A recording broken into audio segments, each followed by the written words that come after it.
I call the East Lansing City Council discussion-only meeting of Tuesday, October 22nd, 2019 to order. Welcome, everybody. And Mr. Clerk, would you call the roll, please? Councilmember Beier. Present. Councilmember Draheim. Here. Councilmember Stevens. Here. Mayor Pro Tem Altmann. Here. Mayor Meadows. Here. The next item on our agenda is approval of the agenda. Is there a motion to approve the agenda? So moved. Second. It's been moved by Councilmember Draheim, seconded by Councilmember Stevens. All in favor of the motion indicate by saying aye. Aye. Any opposed? Motion carries. Next item on our agenda is communications from persons in the audience. I do have one card here from Eleanor Holbrook. Ms. Holbrook, you want to step to the microphone? Welcome. Thank you. Yes, thank you, council members. It's not my favorite thing to do to come up and talk, but it looks like you've got the deer management item on the agenda, so it's time for me to say something. I want to thank the council for putting together the community meeting. I thought that was very important in terms of really looking at the whole problem and looking at all the various ways that it might be addressed and the experts who came and so on. I thought that was a very good thing to do to begin the discussion. And I want to thank Catherine DeChambeau of Environmental Services for putting it together. I have a webcam in my backyard, so city has done that, and Catherine has helped with that, so we can really count the deer that come through my yard. You've heard a lot of statistics, and I think you've got a pretty good understanding of what you're up against. So I thought, well, maybe I'll be personal tonight. Maybe that'll be a little different twist. So I'm going to just tell you some things and maybe why some of the background, why I would be so interested in this issue. In May of 2017, my daughter and my son-in-law were coming back from Mount Pleasant late in the evening, about 11 o'clock. They'd gone to see Bill Mayer. They were in good shape. They were very happy. They saw a herd of deer go across the road, and they hit one. It totaled the car. It smashed the one door. They could not get out. They were in the middle of the highway. There were cars coming at night. Couldn't see them. They had to struggle to get out of the car. They did. They could have died. As it's happened, they're very lucky. They got through it. But it's one of the things that happens. So that's personal. The second thing is I have a son and family in Boston area. And as you know, the deer they have a worse deer problem there in New Jersey and in Connecticut and Massachusetts than you have here. It's really very serious. And I was visiting once, and my daughter-in-law was bitten by a tick and came down with Lyme disease. And I actually witnessed the bullseye rash, the high fever, the headache. She was prostrated, and we got her to a doctor right away. So things went well, and she was treated properly. But it's clearly something that is present, and anybody can get it when there's a lot of deer. So the last thing is very personal, and that is that I had a wonderful fundraiser in my backyard for the Summer Solstice Jazz Festival. Turned out very well. We made a lot of money. But it was a garden fundraiser. I spent $650, I can show you the receipts, to spray the entire yard so that it would not be eaten to the ground by September when we had the fundraiser.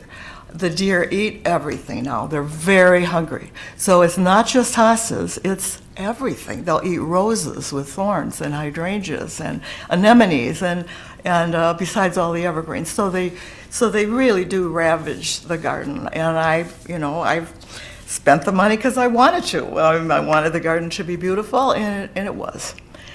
We found the proper combination of spray, and one of the landscape companies did it, and it worked very, very well. But you can't do that every year, and not everybody can do that in order to have a garden in East Lansing. So anyway, again, thank you very much for putting it on the agenda, and I know you're struggling with what to do, and I commend you for that, and I hope you come to some solutions that'll help everybody.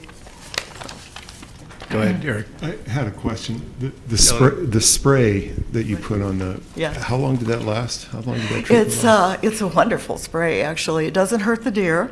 It's bitter when they bite into whatever they want to bite. It's bitter, and they immediately turn away. It lasts 90 days, and it's water repellent. So it does work, and it did last 90 days. I did it twice, but it did. So 2 treatments got you through a summer. I'm sorry? Two treatments would get you through 2 a summer. treatments, right. Mhm. Thanks. And it's now very hard to get. Everybody wants it, Yeah, so, right. yeah. Thanks, Eleanor. That's the only card I have at this time. If anybody else wishes to address council, step up. Sorry, I Alice, forgot welcome. to fill out a card. Thank you. I was going to ask the city manager some questions, but since he's not here, I'll hold those for another time. One question I was going to ask is how things are included or not included in council communications. Because it seems like, we talked about this a few weeks ago, that there's spam and erring on the side of including everything seems like a good idea. Yet we're discussing now this communication from a group of citizens that was sent in, addressed to the mayor, to the city council, and to the city manager that did not make it into the council communications. So I'm trying to understand how that happened. Well, I think that, we can have staff, advise you on what they do and how they choose the items that go into that communication. So I don't have an answer for you, so. So when you saw this communication, did you see it by email or on paper, the one that you sent? No, it was on paper. So what did you do with it after you had it? The thing I told you already today, I handed it back to staff. So you got it from staff and you gave it to staff. Right. So it came from staff and it went to staff. Right. And is there a reason that you know of that it wasn't conveyed to the full city I have council? no idea, so. And do you know why it was not included in the FOIA response, considering no idea about it seems that to either. exactly fit I'm what sure we were that- asking for? I don't have an answer for you. Okay, thank you. You're welcome. Is there anybody else in the audience who wishes to address council on any item on or off the agenda at this time? All right, we'll get right to the agenda then. The first item on our discussion items is the Hannah Community Center Committee presentation. So I'm not sure who is making this presentation. Mayor Triplett? We're getting a triplet. 3. So Welcome. if you don't mind, Mayor, there's actually 3 of us. You can have as many as you want. All right, thank you. So good evening, Mayor, Council. Nathan Triplett, Chair of the Hannah Committee, and I have with me former Councilmember Kathy Boyle, who was the Vice Chair, and Chuck Overby, who was our second Vice Chair. You have all received the written report this evening, but we wanted to make a few summary comments about what is here that I'll run through, and then I've asked Chuck and Kathy to fill in where I miss things, and then we're happy to take questions on the committee's deliberations or the content of the report. So first, we want to thank you for the opportunity to engage in this process. There were 13 residents who served on this committee and met 9 times over the course of 7 months, had a number of very vigorous discussions about the Hannah Center, its value to the community, its future, and trying to envision what the future of Hannah might look like. So it was a fairly robust discussion that resulted in, as you saw in the report, 6 sort of overarching recommendations, but before diving into them, there were 3 big picture takeaways that I think are worth mentioning. The first, which should be a surprise to no one in this room, is that the Hannah Center is a highly valued community asset that is in need of significant reinvestment. So folks see it as a jewel in the community. All of our research, all of the committee's deliberations supported that conclusion, but there is significant need for reinvestment and a refresh of the facility for it to reflect the community's desires and its expectations. The second is that the data, which you've all been provided extensive appendices, if you haven't had a chance to look through all of that yet, the staff from Parks and Rec, Tim McCaffrey and his team, as well as our consultant, Ann, did a tremendous job helping to compile data, which I recommend that you review at your leisure. But what that data shows is, contrary to some of the popular dialogue in the community, the center is extremely well utilized. There are opportunities for greater efficiency. There are some other things that might be done, but the idea that there are significant portions of the developed building sitting fallow and not being utilized is just not supported by the data. That's number 2. And then number 3 is early on in our conversation, and you'll see finances are a big piece of the deliberation that we had. The committee recognized that there is a significant general fund investment in the Hannah Community Center. It does not operate as a profit center for the city. And while the committee talked about that extensively, I think the key takeaway there is the recognition that that is true and it is appropriate. While the council and the city needs to be mindful of the overall financial picture as a community asset, as a community center, we think there's value in continuing to invest funds necessary to make that center work, even if it's not a profit center, to meet the needs of the community. So with those sort of three overarching themes, there were 6 recommendations. I should note as well at the outset quickly, and we're not going to go through these all in great detail, we'll try and hit the highlights, that if you read through the supporting material, there are a lot of other ideas that are embedded in there that are not captured in detail in these recommendations. We tried to hit the overarching themes without getting into, say, feedback about, well, which thing might be moved somewhere or what wall might be removed. You can read all about that at length in the appendices, but we didn't think it was useful from the standpoint of recommendations to get into that level of detail. So with that having been said, there are 6 core recommendations. First and foremost is the recommendation that the committee urges the City Council to place a bond measure before the electorate in 2020 to invest in maintenance and reinvestment in the community center. That recommendation also includes that the council deliberate and consider pairing that with recommendations that have already been made by the Parks and Rec Advisory Commission to invest in the broader park system at a level that will help us meet those needs, as there is currently a backlog in excess of $12 million of Parks and Rec needs. You'll notice, in fact, one of our citizens present this evening has already cornered 2 of us and asked that there's not a specific number recommended here as far as the size of the bond, and that's intentional, because what you choose to do with the later recommendations and how much of the Parks and Rec needs that you would choose to incorporate would dictate the appropriate level of the bond. And the committee felt, frankly, that especially those Parks and Rec needs outside of Hannah were beyond our purview. So we have not recommended a specific number, but we have recommended that a bond that the council deliberate on that a bond be placed before the voters, that it include not just Hannah, but the broader park system, in large part that second piece on the park system, because we can use it as we have used prior bonds to leverage other funding sources like Ingham County Trail and Parks Millage, Michigan Natural Resources Trust Fund grants, and the like. The second recommendation, not surprisingly, if you think of the first recommendation as how we deal with the capital issues, relates to making sure that the council is cognizant of the need to identify long-term programmatic funding to support whatever capital decisions are implemented. It's not enough just to reinvest in the facility and then not have adequate funding to support the operation of that facility from a personnel perspective, an operating cost perspective. So we recommend that either a dedicated funding source or other attention be given to making sure we have adequate resources to help operate the facility. The third recommendation concerns environmental sustainability. We had some good conversation about this as well. Obviously, Hannah is a historic structure and its character is important to the community, but the downside of that is it's a building that wasn't necessarily built for energy efficiency or alternative energy options or the like, but there are lots of retrofitting options that could be available there. Again, here the committee did not decide to enumerate, we think you should fix the windows, install new HVAC, put solar panels on the roof, because that was beyond our expertise, but instead suggest that these issues, alternative energy options, and energy efficiency, be made a priority, and that the council commission both an energy audit and a feasibility study on alternative energy options to actually give you, from experts, here is what could be done in this building, and then that would be fed into, under our recommendations, a bond proposal or other funding option to actually implement those recommendations.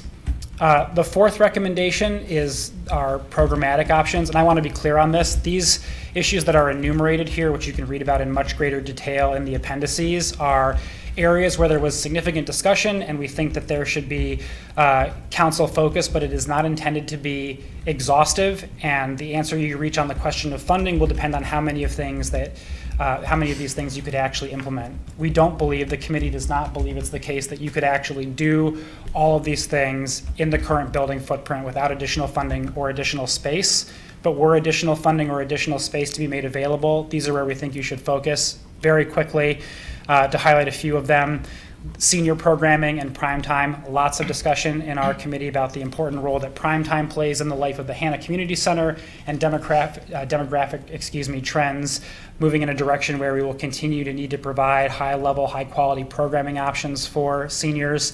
This may also be an area where thinking about the reconfiguration of the building How do you put uses on the first floor that cater to this particular audience and move other uses elsewhere in the building to take care of accessibility concerns and the like? Lots of discussion about the fitness center, a great community asset that is fairly well utilized, but compared to our competitors in the region, private sector or public sector, in need of a refresh and not really meeting community need, whether that is something as simple as replacing equipment that might be done in the short term, or you'll see in the appendices lots of discussion about potentially expanding that center, the availability of equipment, the type of equipment, and the like. We have in here a recommendation to reestablish teen space for teen programming. You'll read in the appendices, not only is this because there is a dearth of specific after-school programming, which is not to say there are not teen-focused programs in the building or in the Parks and Rec system. There are, but there isn't really something that fills that after-school space. The committee talked about the ongoing challenges that we have at the public library and whatnot. Hannah may be able to fill that gap, but again, probably not without dedicated space and additional funding to provide those options. Likewise with the theater, lots of discussion about the theater being a valuable community asset, but recognizing that while it serves a strong community need with the All of Us Express Children's Theater and the options that it currently utilizes, that additional investment in that theater may make it an attractive venue for other community-focused needs, and thinking that that is an area where there should be priority because it is unique in the community. And then the last two recommendations that we have under the programmatic bullet are more big picture around marketing and business plans. I'll just acknowledge up front, one of the things you charged us with in the resolution was making recommendations related to marketing. The committee discussed and acknowledged that there may be opportunities for further marketing, but as no one on the committee was an expert in marketing, rather than saying we think Facebook should be run this way or newspaper ads should be done this way, further expert consultation there to develop an actual plan we think is advisable, and looking into, frankly, the costs and benefits associated with investing more in that area. And then lastly, which is actually a funding bullet, but we acknowledge there are opportunities for potential private funding, not just government resources in the form of tax dollars from a bond, natural resources trust fund, or trails and parks, but private foundations, trusts, private donors, Friends of Hannah, things like that are an option that should be considered, but are an adjunct to, not a substitute for, the public sector funding options, simply because the amount you could realistically expect to generate from any of those private options would be insufficient to the larger capital task. And then finally, our last two recommendations. From the outset, a lot of conversation has happened about the third floor. Here again, you're not going to see a definitive recommendation from the committee. The city should absolutely redo the third floor of the Hannah Community Center because we think the answer to that question is primarily predicated on what the menu of programmatic options is the council chooses to go with, and even more importantly, what you choose to do about funding. It is not feasible with any available funding source in the absence of capital investment from a bond to realistically redo the third floor. It is also not feasible to do all the things that I just listed in terms of programmatic needs in the existing footprint of the building. But if council decided that they agreed with the committee that teen space, senior space, and the like was necessary, the third floor would be a good option.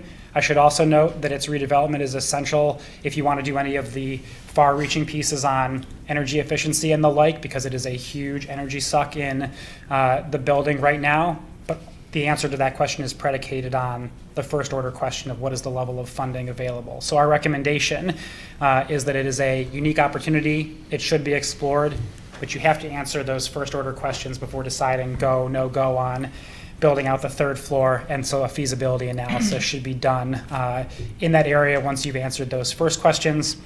And then the final bullet as well, and I have to say this was sort of surprising for me in the process. We had a lot of good conversation around parking at the Hannah Community Center.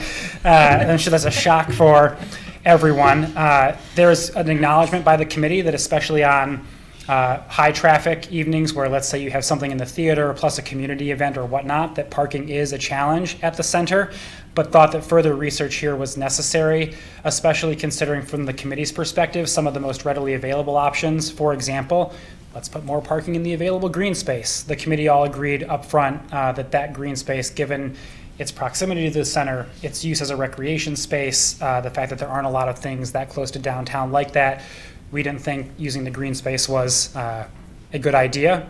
And if that's not an option, then the other available options are more limited, more cost-intensive, and require further study. But there was unanimity among the committee that that is an issue that should be studied further, especially if the council agrees with us that more programmatic space is needed. You finish the third floor, now there are more demands on the space, and there will be a need for commensurate parking. So in conclusion, we think that there are some good overarching recommendations that have been made here, but lots of follow-up conversation will be necessary, and to many extent what that conversation looks like depends on what this council's deliberations are around some of the first order questions of, are we prepared to ask the voters to give you additional resources to help direct towards the reinvestment of the center?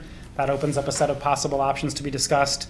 But if the answer to that question is no, then most of those options are not feasible, and we'd have to look more towards just reinvestment and upkeep and whatnot. So I'll ask Chuck and Kathy if I've missed anything from the big picture of the report, or other comments that they'd like to make. Well, I don't think you've missed anything, Nathan. I do want to stress there was a real wide spread of backgrounds on all the committee members who brought different experiences, different levels of use of the Hannah Center at this time and in the past, and a lot of different ideas. And even with all that diversity in background and ideas, we all came together on the recommendations.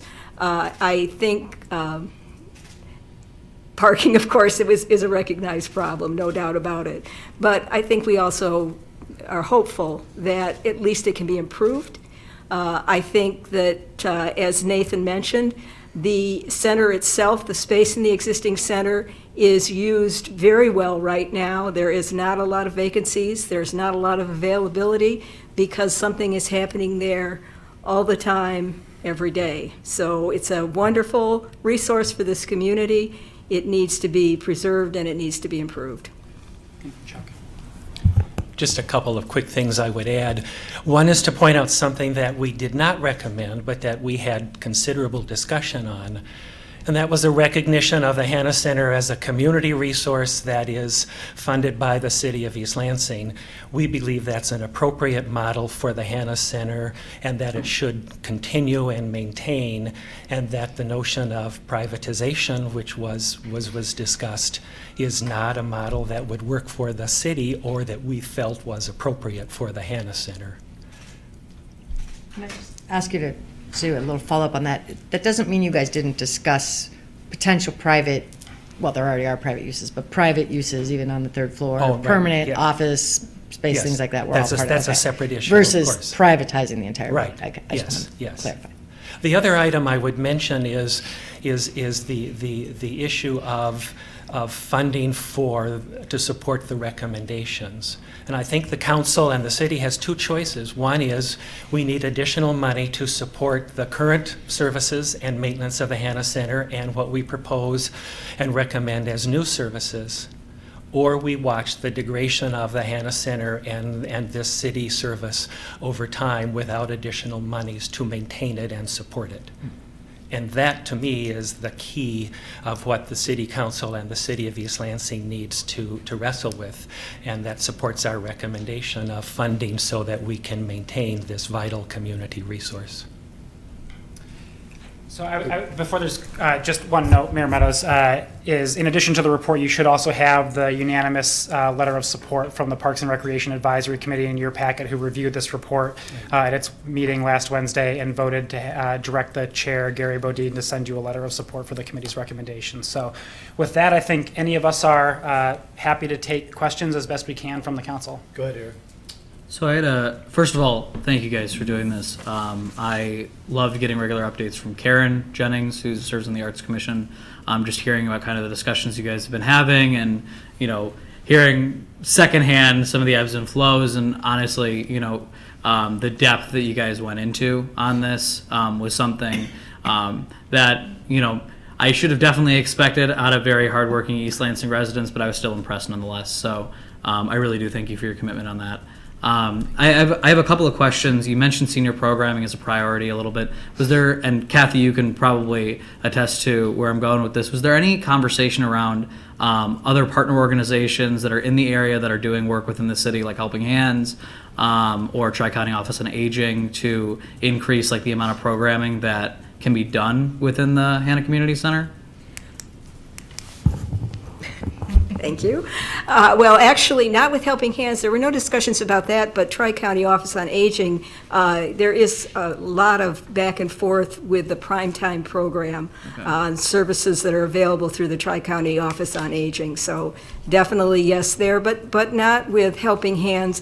And that's an interesting question. So maybe that's something that we can put some thought into. Generally speaking, the Helping Hands clients are not mobile, so I'm not sure you could get them to the Hannah Center, but that isn't to say that some of the primetime programs couldn't go to them, so an interesting idea. Interesting. We did discuss generally, I mean, so those specific partnerships you mentioned. Right, were and not those are just necessarily example discussed, organizations. But there was quite a bit of conversation about partnership generally and opportunities for community partnership in the Hannah Center because it is such a focal point of community activity that should be part of our planning process for the future of the center, is exploring those opportunities for partnership. Right. I mean, the only reason why I bring it up is because we do have such, we have a lot of really, really great programs in this area, from Meals on Wheels to Primetime to Helping Hands to any number of others that are helping seniors within our community. And I always have seen the Hannah Center and the Primetime, facility as kind of a centerfold for that. So wondering how we can work in those partnerships is something that's always a little bit on my mind. So the Teen Center was interesting to me, mostly because I see the library and their infrastructure around like the TVs that they've installed, gaming, systems, specific spaces that you'll see like a lot of people gathering that are kind of catered towards, I would say, the younger folks. Where did you see, and maybe if you guys intersected at any point with the library staff and talked to them, where do you see the Hannah Center in that role? Because they have, moved towards installing infrastructure within the library that caters towards that. So I'm just kind of interested in a little bit more information on that.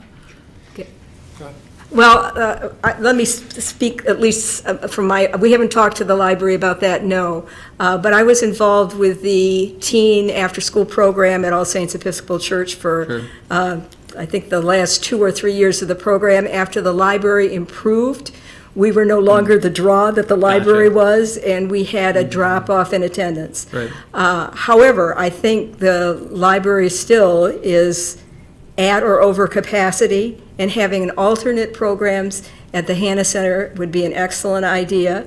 There's also, because of prime time, at the Hannah Center, a lot of opportunity for some intergenerational programming. Right. And that would be nice. I know years ago we had an after-school program at Hannah, and the experience we had was that the school people, the children, did not go after school to Hannah.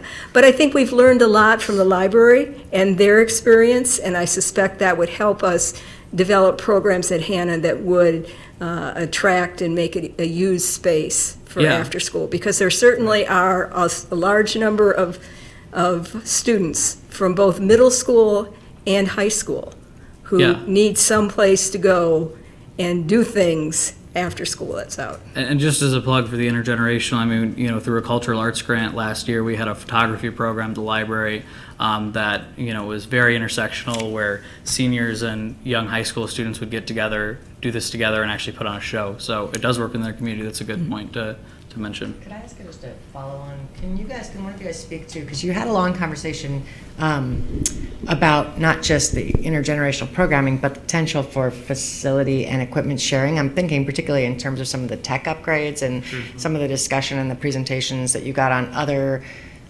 community centers that showed some of the technology that the senior program would actually use, and teenagers, which I hadn't really been thinking of, but maybe you could talk just a little bit about that. So that's a great point. 2 quick notes on that. We did, one of the things that we did with the help of our consultant, Ann, was look at some best practice examples and some innovative examples that were compiled from the National Recreation and Parks Association, as well as just other Michigan-based examples of innovative programming. And some of them were around these issues. So for example, community centers that are using either web-based or virtual athletic technology. So, for example, pickleball. Everybody, pickleball is the rage outdoors. If Gary Bodine were here from the Recreation and Parks Commission, he would talk about it as the best thing since sliced bread.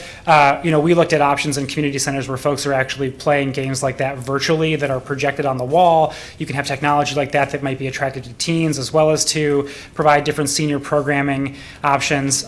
So there were specific conversations around that we think should be explored and might help make the facility more attractive. Also, in very much the same way that we discussed thinking about Hannah as a part of a broader recreation and parks system, we also talked about, well, what is the ideal state between the library and the Parks and Rec system in Hannah in terms of where facilities are located and how are they utilized? So this is not a committee recommendation, but I'll use it as a specific example. The maker space that is at the library. Is the maker space best positioned at the library, or would it be better to move that to Hannah and use the library space for other things, but not thinking about those as silos? Thinking about them as connected space where you could have programming across facilities or relocate programming between facilities, and thinking about it as a system that would serve the needs of all these different sets of the community in an intergenerational way, in an innovative way, rather than, well, the library's on that side of the street and they do their thing and we don't think of them, and the rest of the parks programs are over here and we don't think of them, and Hannah's here. We think that kind of thinking about it has to be put aside with a broader systems thinking about, here are the menu of services and programs that our residents want, and here's the best facility to provide them in. Go ahead, Eric. Did you have a mechanism in mind for a dedicated funding source? So the short answer is we talked about a number of potential options, but the committee didn't decide on the one that we would be recommending to you all, in part because what the nature of that funding source is sort of depends on the level of the need that is involved in terms of the magnitude of the funding source that you would have to have for it. So we had a much more, to be completely frank, focused conversation on the capital side of things, because there are some pretty readily obvious options for how that can be addressed where there aren't a lot of good substitutes. Whereas on the dedicated funding source side, there are a multiplicity of options that the city might consider that really need to be thought about in terms of the other competing demands on operational dollars. Whereas on the capital side, the committee's estimation is basically, if you want to make serious capital investments in Hannah, your option is a bond. Full stop. Where you have options on the operational side of things. But what are some of those options? I mean, the problem with the dedicated funding, you ran into this with 1% for art, right? So art is always a target when the budget's in trouble, and recreation's presumably always going to be a target when the budget's in trouble. So how do you wall it off?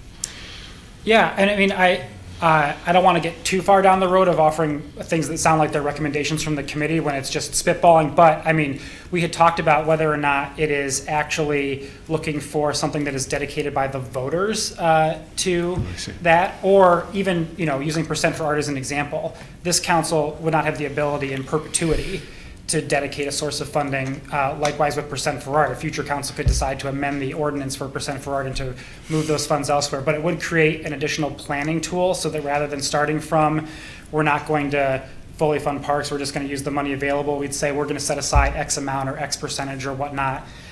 Or even tying it to, if the overall programmatic need for the center is X million dollars, a percentage of that has to be set aside for operations. So that's not the same thing as, to use a phrase that might be a little loaded, like a lockbox for funding.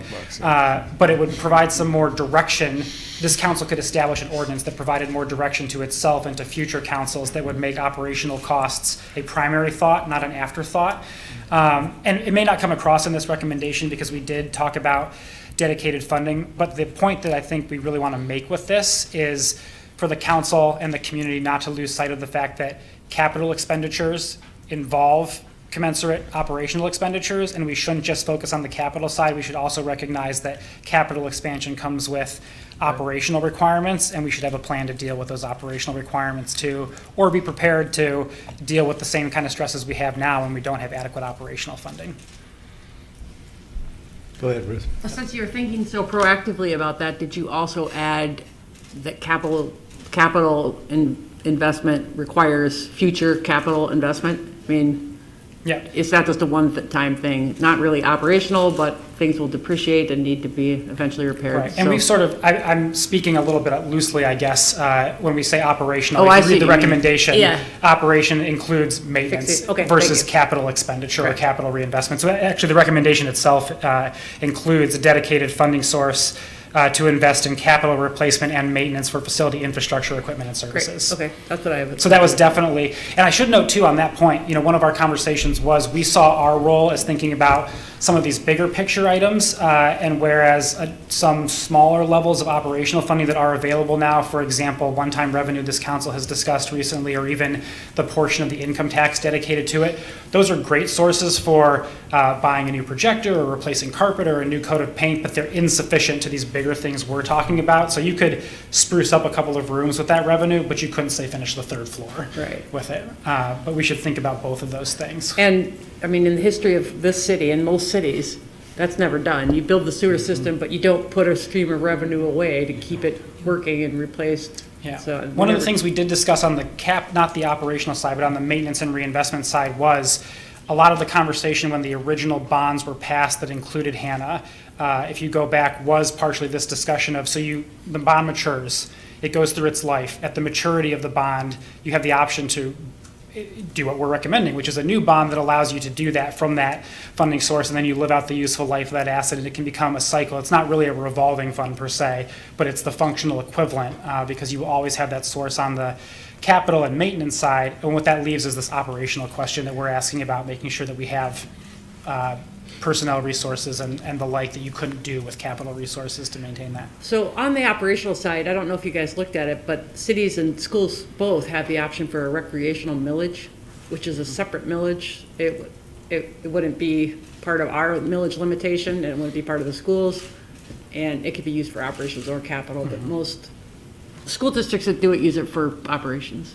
So Yeah, so we that's did- another ongoing revenue instead of just if we wanted to do if you wanted to take care of the capital and the replacement and maintenance at the same time, we would do both. Yeah, the committee discussed that in especially some of our early meetings, and the direction we headed was it's an interesting operational option among some of the others that we just discussed, whether it's ordinances or dedication or whatnot, if the community were willing to do that either in an isolated way or in combination with others. But as a capital option, it was not Right. as attractive or consistent with our community's history than Sure.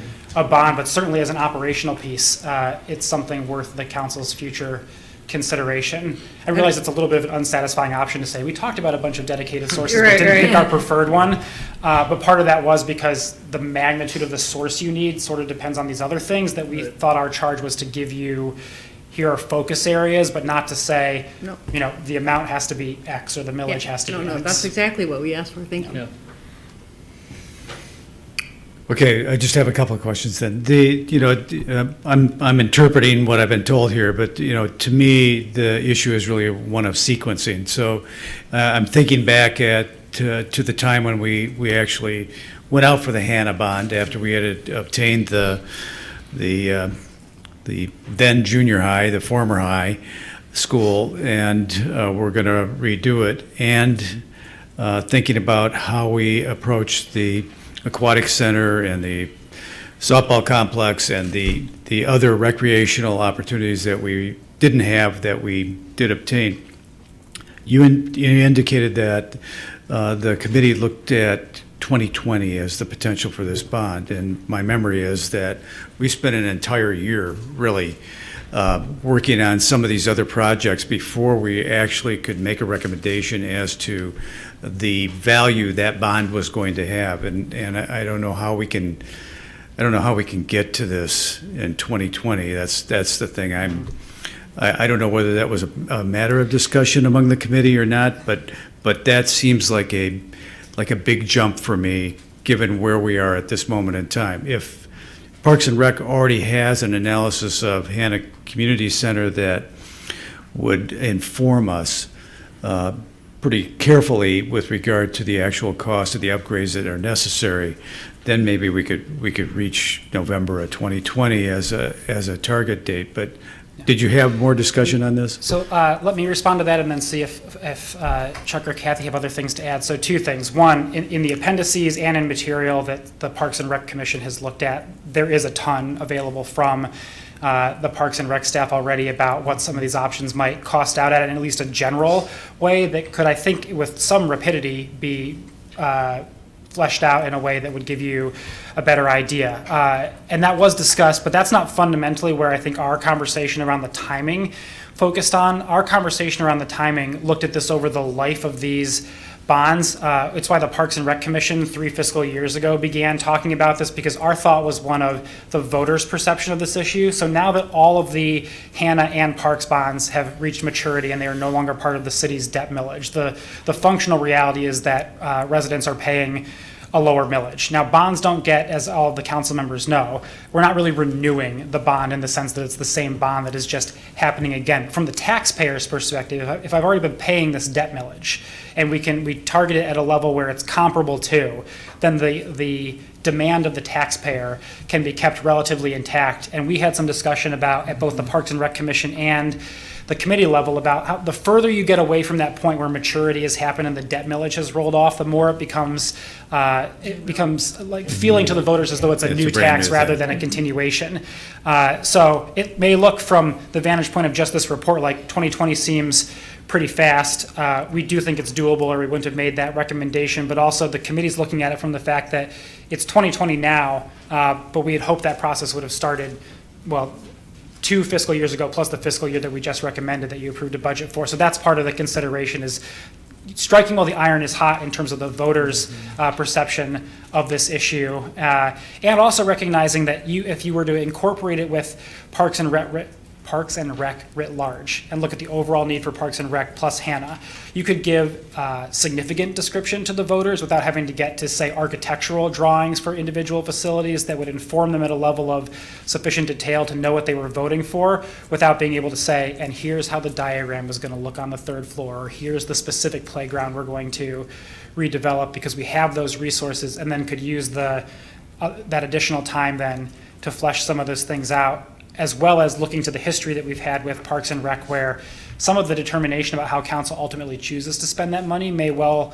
rely on your ability to leverage it for other funding sources, to take whatever number you decide on and double it or triple it by drawing down resources from the county and the state, as we did with the last bonds, which is my anticipation. If you all were to do this, you would want to do that again and not leave those monies on the table. Go ahead. I just want to note one thing as it relates to that in the time frame, and they did have a lot of discussion about this, is, and you kind of have to dig into the appendices to see it, but there's been a lot of public engagement around this from the 5-year parks planning, and so there were surveys done, they did their own, they did a whole public engagement. So I think some of that stuff, so even if we were to get to the point where we're starting to say, okay, it's council's priorities that we want to do, at least some of these broad things, and we're going to get a consultant, or we're going to get an architect to start doing some of this, there's a lot of data already on the sort of priority uses in there that I think you wouldn't have to start quite as early as some of that. But that being said, people acknowledge that this was, Well, I'm thinking more like the school bond issue, and, we have the bond committee, it seems like that if we are going to go down this road, we should create a bond committee, which could then sponsor the bond in the community, start to develop the game plan to convince people in the community that this is the right way to go. We are ahead of the game in one sense. I mean, we were taking what it was then a middle school and turning it into a community center. We were taking a raw piece of land and turning it into an aquatic center and a softball complex. We were taking an herb farm and turning it into a soccer complex. So we had a lot more activity that was necessary before, we could actually get to the voter. The other issue, Mayor, that we were very cognizant of in that regard also is that when we began this conversation at the Parks and Rec level, either the Hannah list or the Parks list was $10 million. Now we've gone 3 years, it's now $13 million, because the longer we put, the price tag goes up the longer we wait. Well, the other part of this that, I'm not sure, I don't know how we approach it, is that, to me, it's not just a bond. Because without this continuing funding, this ability to maintain that we've had a lack of in the past. So the whole idea of a recreational bond is okay with me. But a recreational millage is another thing, and that's something that I think has to go along with this. That's a harder sell, because we would want the money necessary to bring this up to speed, and we would want to also have the voters approve a continuing millage that would make sure that we maintain this in an appropriate manner. I think one advantage of that is that I think the voters are more willing to actually vote for things where they know where the money is going to be spent and it won't be squandered by city council or whoever. So I think that this is something that we need to really begin to talk about, and maybe that's where this bond committee can really dig down. So, go ahead. You were. No, that's fine. Any other questions? If I can't interrupt you, I don't want to say it. Well, thank you all for all the work that was done, all the committee members. I know this was, we were kind of cracking the whip to get something to us, and Yes, you were. you made it. You made it.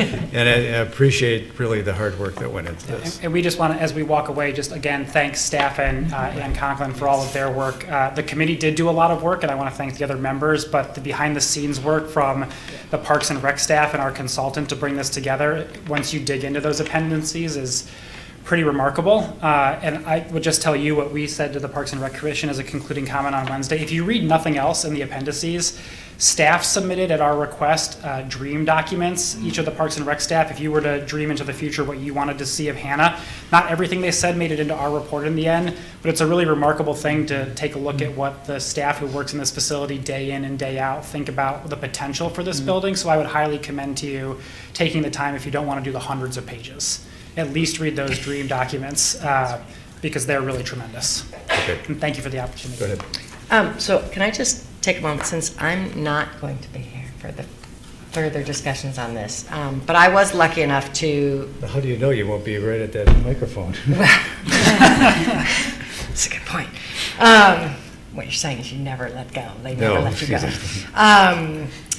I was lucky enough to sit in on all these meetings, so I just want to add my thanks. They worked really hard. It was a tight schedule. It was a daunting task. I mean, it started with a sort of like, are we trying to create a business plan, or is this something much broader? And so I just want to say thank you. And I just want to sort of say, from my perspectives, the takeaways on this were spot on. There was a lot of discussion in this group of competing uses within the existing footprint of Hannah Community Center. And so if space is not expanded, some of these, not only some of the new programming, and I think when we're talking about new programming, it's as much refreshing programming. So thinking about some of existing programs in new ways is going to be challenged, and there will continue to be some of that. So I think what you heard coming out of this group is certainly there's more room for space. If the footprint doesn't change, if the third floor does not end up being a priority, then I think there are some hard decisions that need to sort of be made in some of those conflicts.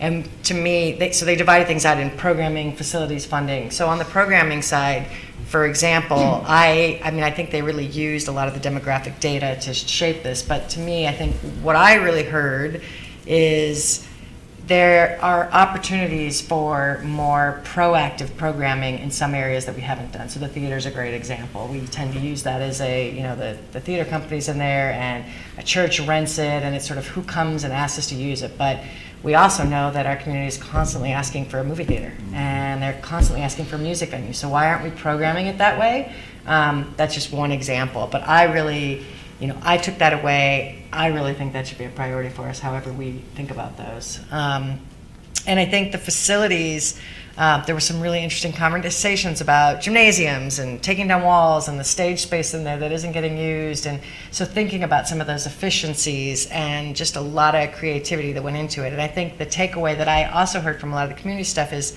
people do see this as a jewel. They want it. They want the center fixed up. They want it to be a facelift. Nobody really expressed, either on the committee or even in the public, that we're talking about sort of state-of-the-art, uber fancy, top-of-the-line community center, right? I've been to some of those. You go to Dearborn, you go to some, and nobody was talking about that. People really see this as a very heart and soul, and the accessibility, both like sort of emotionally and physically of this building, is part of its quaintness. And so I think there's still a lot of facelifting and a lot of like renovating and moving things around, but I think that character of the building is clearly treasured by the committee, and I would just second that. So I won't be here, but those are things that I would like to see supported. All right, thank you very much. Thank you.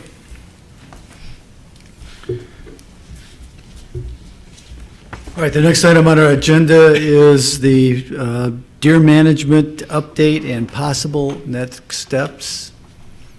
Welcome. Thank you. Good evening. Give me one moment here. Oh, sorry. I can't see it very well. Right.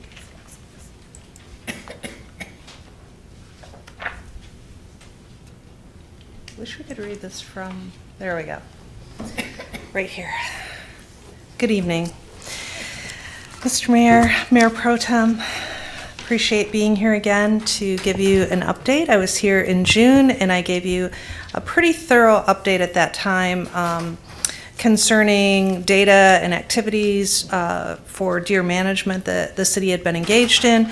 And I also talked about upcoming activities. And so tonight I'm here to really update you on those activities that have happened since that time in June, and to provide you with some additional data to answer questions. And if we need to revisit some of that conversation from June, I'm happy to do that as well, but I'm not going to go into that.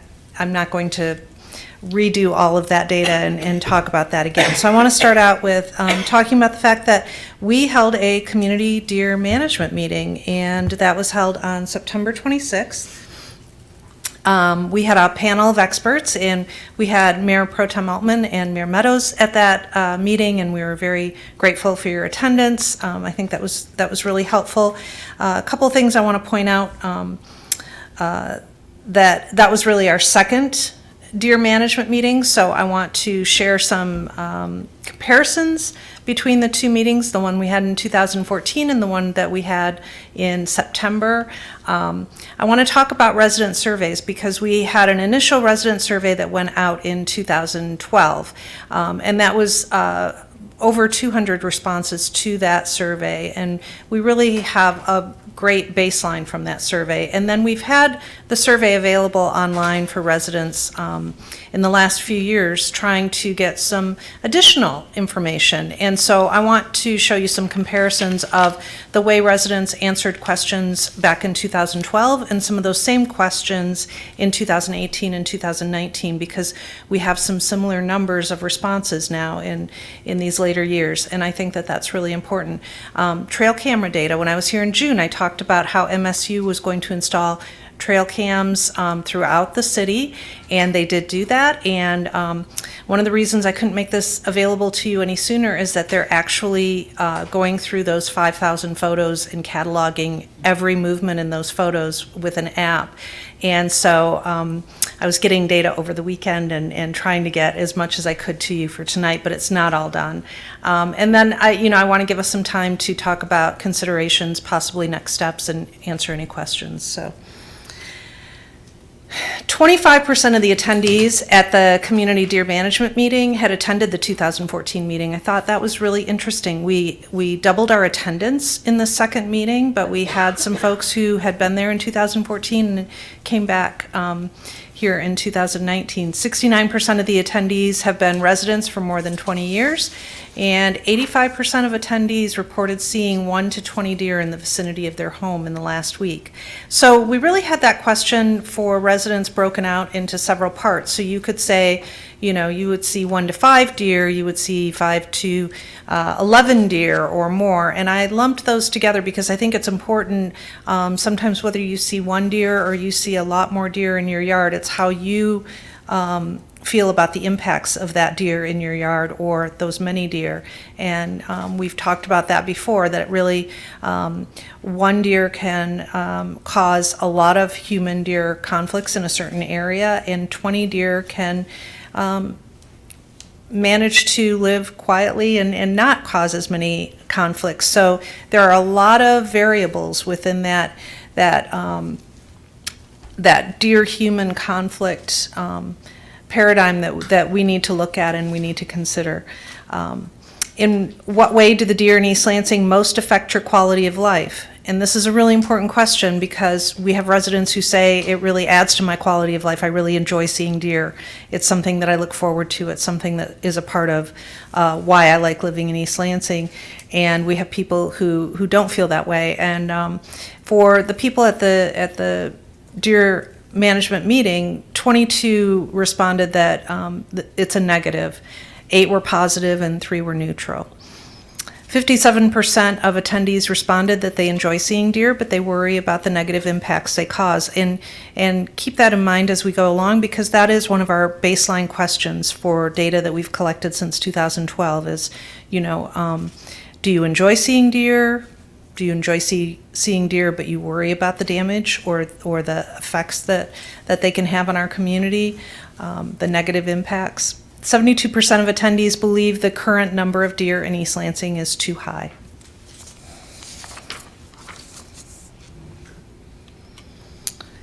So I wanted to just show you this comparison. So in 2018, I believe we had about 159 surveys that came in. In 2019, we've had 24. And I thought it was interesting that we were getting some variance in these answers. At the same time that in 2019, we started to get another increase in calls and concerns relayed to us in certain areas of town about deer. So on the deer survey, these are deer management methods that are preferred by the community. And this is a question that you can choose all the answers. You can choose as many answers on this question as you want. But as you can see, there's been a little bit of variance in how people have answered in some of these questions. And I thought that was interesting. I'm going to show you some comparisons of some other questions too that are a little bit similar to this. So concerns about deer. And again, this is comparing now 2012 to the combination of the 2018-2019 data. So if you're reporting that you have no concerns about deer, in 2012 there were more people reporting that they had no concerns. Decline in deer health due to overpopulation as a concern. And again, you could check a number of these. But what I think is interesting is that 2019 is the red, and you have more people responding to all of these. And I think that could be something to consider as we move forward. Again, kind of looking at both of these surveys and resident input. And this is that baseline question that I talked about that we consider so important. So the idea that I enjoy seeing and having deer around, you can see in the blue 2012, the red 2019, and the green are the responses from the community meeting in 2019. And so I enjoy seeing a few deer, but I worry about the problems that they cause, and we're seeing quite a few more responses in that area. And I generally regard deer as a nuisance. In 2019, that number seemed to go up on the surveys.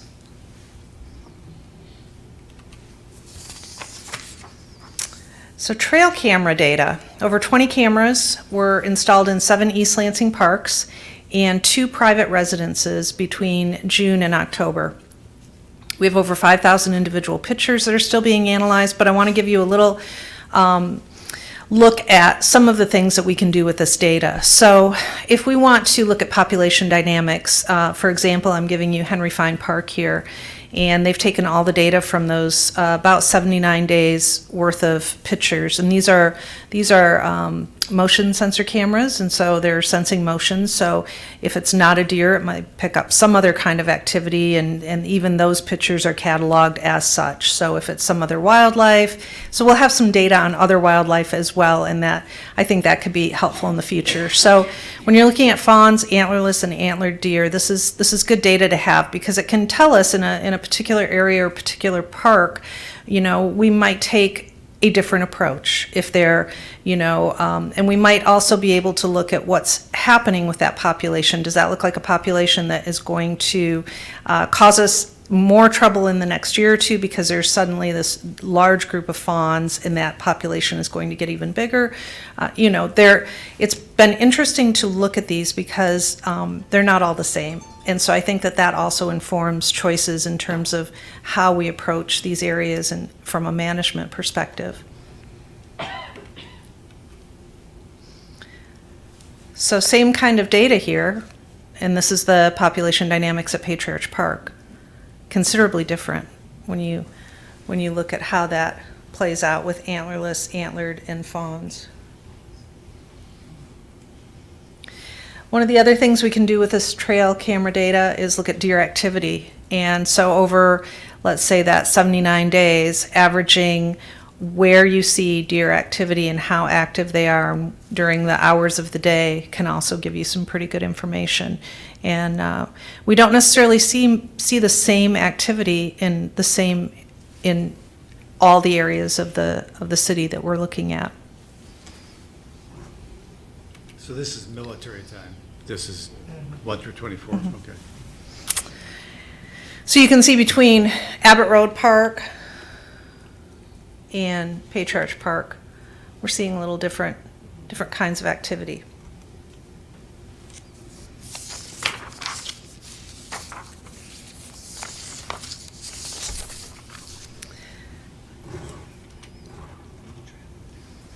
So I'm very interested in your questions and talking about, what kind of information I can provide to you moving forward. And I do have some other information from the DNR and from USDA Wildlife Services that we have requested since the community deer meeting. So I'm prepared to talk about, other options and other steps that the city can take if that's what the conversation that you want to hold. Okay. Anybody? Go ahead. What kind of damage are we seeing in the city parks from the exclosures? So what I will say is that from an operation standpoint, tree planting throughout the city, which we do all over the city, and we often do street tree planting and we do park tree planting. It's all treated the same now because we cannot count on planting a tree in a median, even on a busy street, and not have deer damage. And so every tree that we plant now is protected from deer damage. That's across the board throughout the whole city. In terms of the exclosures, they're still looking at some of that data. They've definitely documented more browse outside of the exclosure. There's no browse inside the exclosure that is noted, and they're noticing that there are a couple more species inside the exclosure that they're not seeing outside the exclosure. So some of that, I think we've got a good protocol set up for looking at that as we move forward. And I think we also have to look at whether we want to do some additional exclosures in some other places. We started out very small. We actually did those exclosures in-house with our own staff. And had MSU kind of help us with the dimensions and what we should look for and how we could catalog plants. And I think that we probably need to look at possibly building some in some other areas of town to see what's going on there as well. Are those new species we want?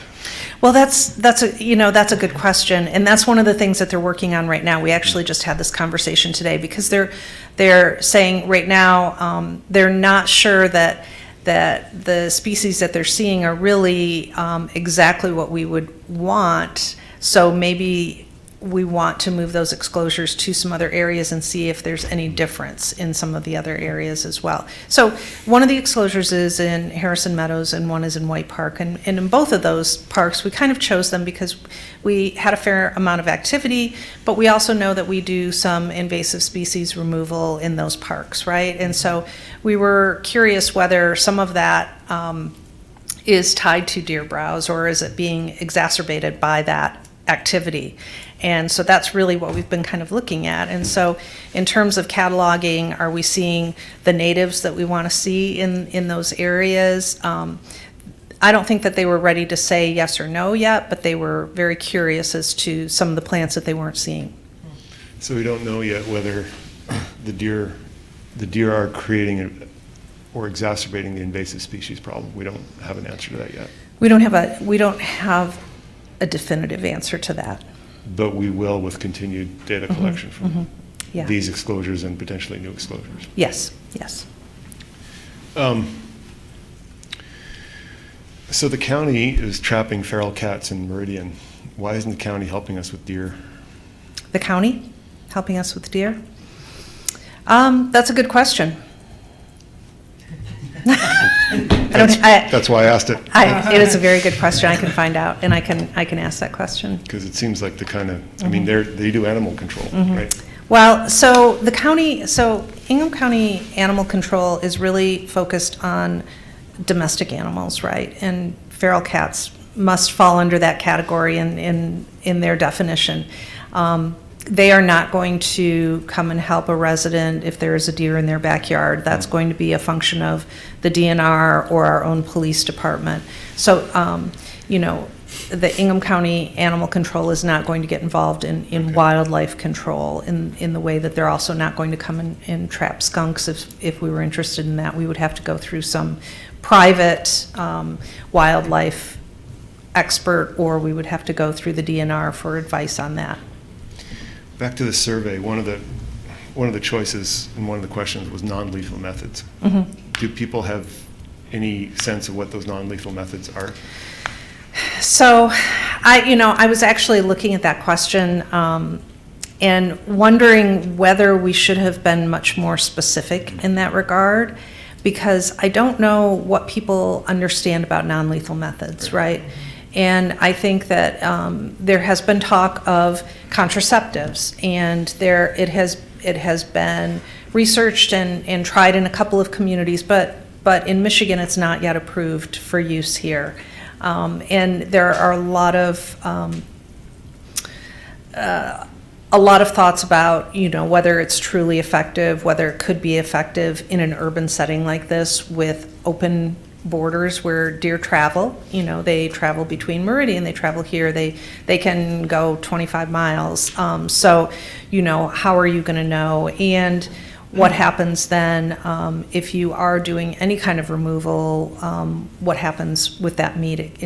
It probably can't be utilized. So there are a lot of questions with regard to non-lethal methods, and I think that there's a wide range of what people might think are non-lethal methods, from using education to using potentially birth control, or do people think that even sterilization is a non-lethal method of management that Ann Arbor, for example, has used? What did you learn from the DNR and from the USDA Wildlife Services?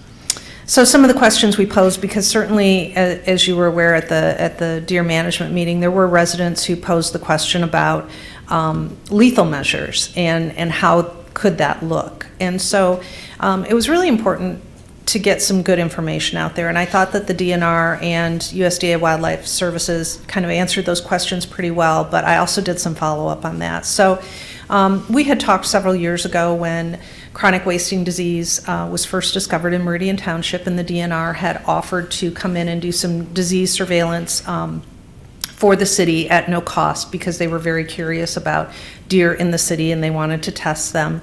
And at the time, we looked at what that would look like with USDA Wildlife Services doing a professional call, and operationally, what does that really look like? And so they're going to go in the evening, and it is not going to be an arrangement where we get a permit and we say, on this date, we want you to cull 12 deer from this site. That's not how it will work. The way it will work is that they will go into the site that we choose, and they will cull the deer that they can cull safely and humanely, period. They will not go by numbers.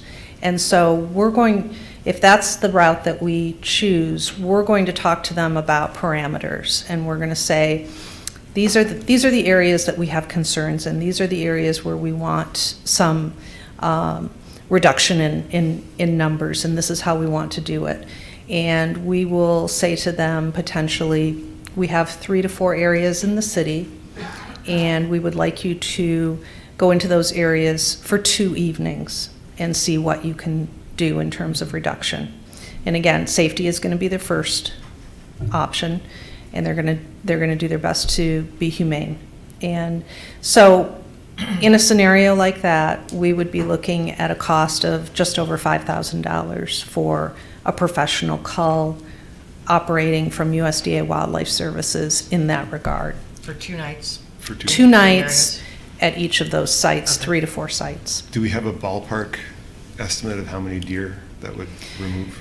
So they would set up some cameras ahead of time, and they would do some bait piles so that they could get an idea of what they could actually, whether they had a good location. And they're going to do a lot of work in terms of safety and sighting where that location is going to be. And they're really not going to talk in numbers. So it's going to be, that's not where we're going to get the information. We're going to What we're going to do is do our best to take the data we have and the data that they will, the groundwork that they'll do ahead of time, and say we can confidently take out some of that population at that time. So, Councilmember Altmann, I was thinking about the county idea. I really think we have to make a decision. We really can't ask the county or anybody for help until we decide which way we want to go. But that made me think of what you talked about last time. Let's say we decide to cull and we have whatever a successful cull is in 3 areas. Did you learn at all about how long it takes for those to just infill from deer from someplace else that has not done that? I mean, if Meridian Township doesn't cull very much, and the other areas, I think in terms of economics, there's a demand for beautiful gardens, and if these deer aren't eating those, then some other deer will move in.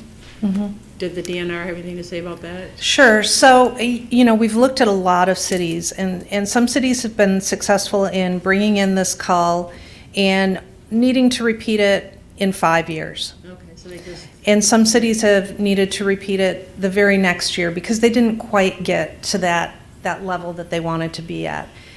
Some cities have gone to a 3-year. I think it's something that you have to continue to collect the data. You have to continue to consider what that social carrying capacity of your community is. And you might have to think about it really in terms of those pockets and those neighborhoods that are affected. And so there may be some that are just seeing so much more conflict or having a greater impact in this area, and it might take a little bit more work to get that kind of that success level for a bit where people can say, I'm satisfied that I still see deer, but my neighbor is satisfied that they're not getting the impacts that they had previously gotten. So I think that I think that this is the difficulty of this subject, right? Is that there just aren't a lot of really straightforward numbers that I can give you to say, if we do this, this will happen. Okay, so. But we can look at data after, and we can reinstall those cameras after taking an action, and then we can talk to those neighborhoods and those communities to see, so now what do you think? How is that? And right? we are way far away, down the road compared to where we were in terms of data, and I very much appreciate that. But I wanted to ask that question because if we go down this road, we are staying on this road. Yeah. So it's not like this council will decide to call and then the next council will decide not to call. I mean, of course that can happen, but ideally we either have to go down a road. It's like maintenance. It's like replacing things. You can't just say, all right, this is going to work and we'll be done. I don't want to think about it again. Unfortunately, that won't work. So I wasn't sure if we've all thought about that. Yeah. So it just makes it a harder decision because it's not just a one-time decision. Done. Go ahead. So this is sort of a 2-part question, I guess. One is about what can we tell residents to expect you know, who are concerned about their gardens, right? What sort of expectations are reasonable for them to have, right? That's sort of one question. And the associated question is, what's our communications plan for doing this? Because that has to be extensive and proactive, and this is not going to be fun, right? And a lot of people are Right. going to be unhappy about it. And there are no good solutions to this problem.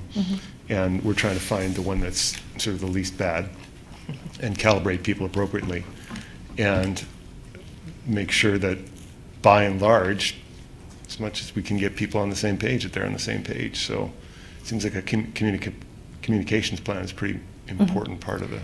Absolutely, absolutely. And I think people need to understand, you know, what it looks like and what it doesn't look like, Yeah. right? And I think that's really important. I know that when we went through the process with the DNR and USDA Wildlife Services a few years ago, when we considered this, we actually sat down in a large internal meeting with our police chief and with all those key players to really talk about what does that look like and what does that communication look like with residents, with safety being first and foremost. And, you know, where are the areas that, if this is the plan, are going to be the most safe and most effective, because the last thing you want to do is do any more of this than you want to, right?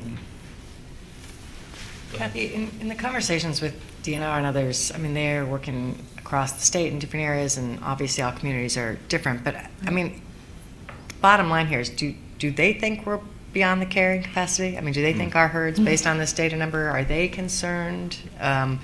Or is it, or would you say they're still looking at those numbers and they understand the concerns? You know what I mean? I think that in many conversations with them, they still believe that it is truly up to a community to make that decision, and it is not their decision to make.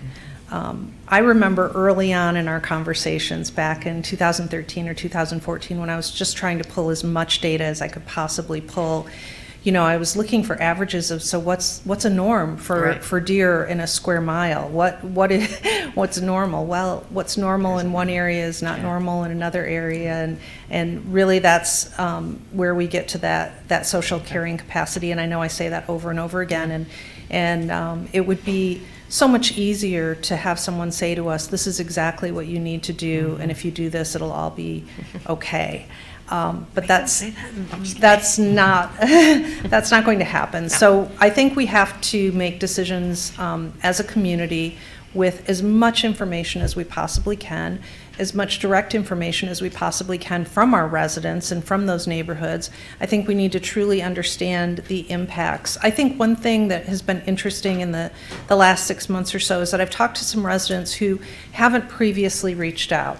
So they were residents who were like, I'm okay with the deer. It's fine. They ate my flowers. It's okay. I'm okay with it. Who have had some other stories to tell recently to say, it's ramped up. It's gotten worse in my area. So I'm not saying that this is necessarily across the board, across the city, but when you start to hear from residents who say, I'm upset because my 90-year-old neighbor who was bringing in her groceries the other day got spooked by a deer that ran across her driveway and hit her garbage can and scared her and she almost fell. When you hear those stories, then you start to wonder, okay, well, middle of the day, should that be happening?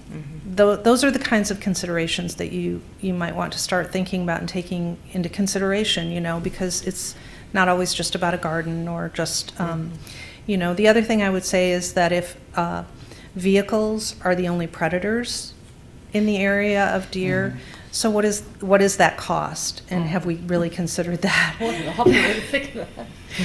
But if you think about it, we do track that information, and it's easy to see it in a chart and think, oh, okay, that number's not really going up, it's kind of remaining the same.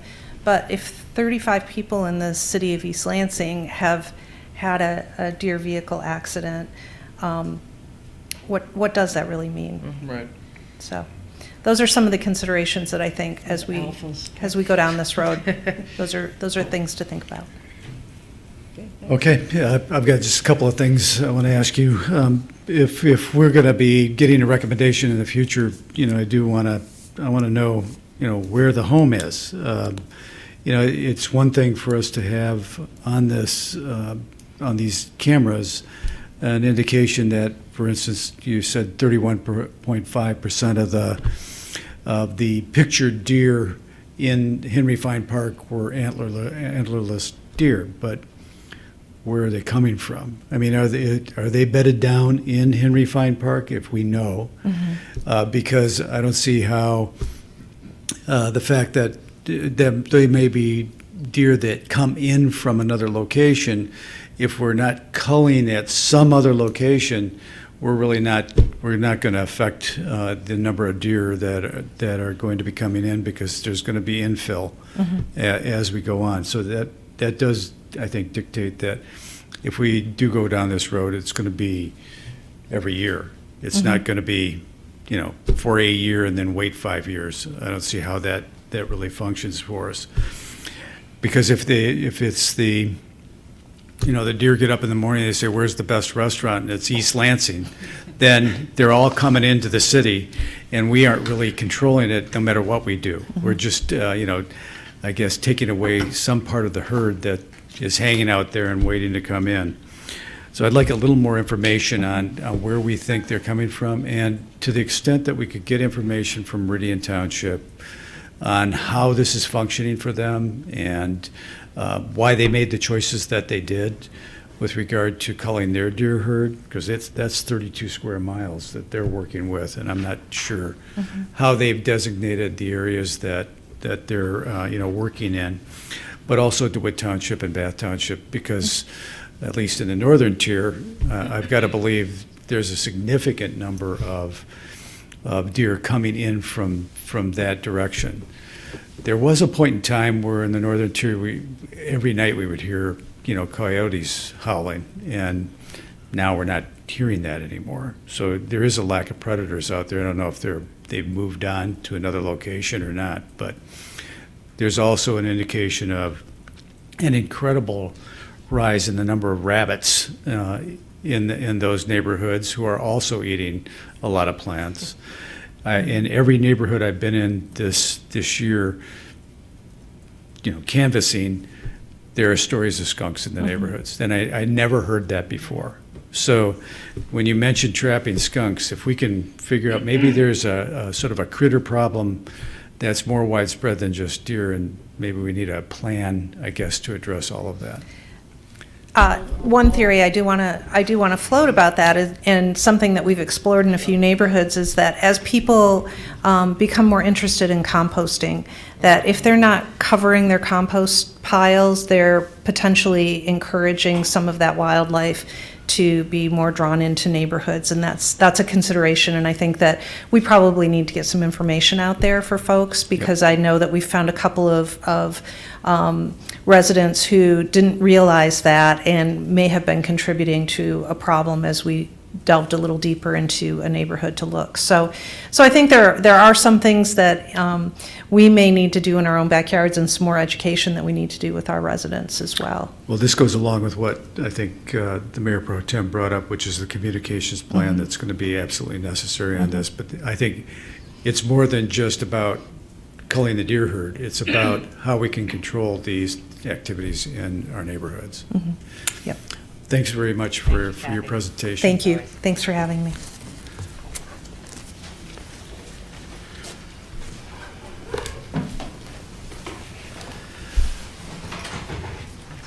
All right, another deep item, the form-based code. Welcome, David. Thank you. Good evening. So tonight I'd like to give you just a quick update on the progress of the Form-Based Code Committee and talk about the timeline as we move forward with it. So first, the purpose of the Form-Based Code Committee is to take the draft that came out of the CADA effort and adapt it to the city's master plan and make it clear, concise, and relatable to our community. And so in doing so, the committee has been reviewing the CADA draft line by line, going through it. As we've talked about before, it's very dense. It has a lot of implications as we move from a standard zoning ordinance that's kind of cut and clear and limited in scope to something that's more prescriptive. in nature, it becomes quite a process to make sure we get that right, because obviously we have one chance to do that right. So being careful and methodical in doing so. In the interest of the timeline of the council, we are kind of trying to build in an efficiency with this review where components of the draft, as they are completed by the committee, are then brought back to the Planning Commission for review and comment to kind of expedite that process. So as they complete a component, it goes to the Planning Commission, and they continue to chip away at it that way and try to expedite the process somewhat while maintaining their careful review. So as we look at the timeline, the committee has met 11 times to date. The Planning Commission work session, they've held 3 of those, so that brings us to mid-October. There are a couple more components, particularly the land use table definitions and things like that, that the committee is finalizing. So they are nearing the end there, and it is going back to the Planning Commission for final review. So at a minimum, we're going to need 3 more committee meetings and 2 more work sessions to complete that work with an expected final draft recommendation to the council in December.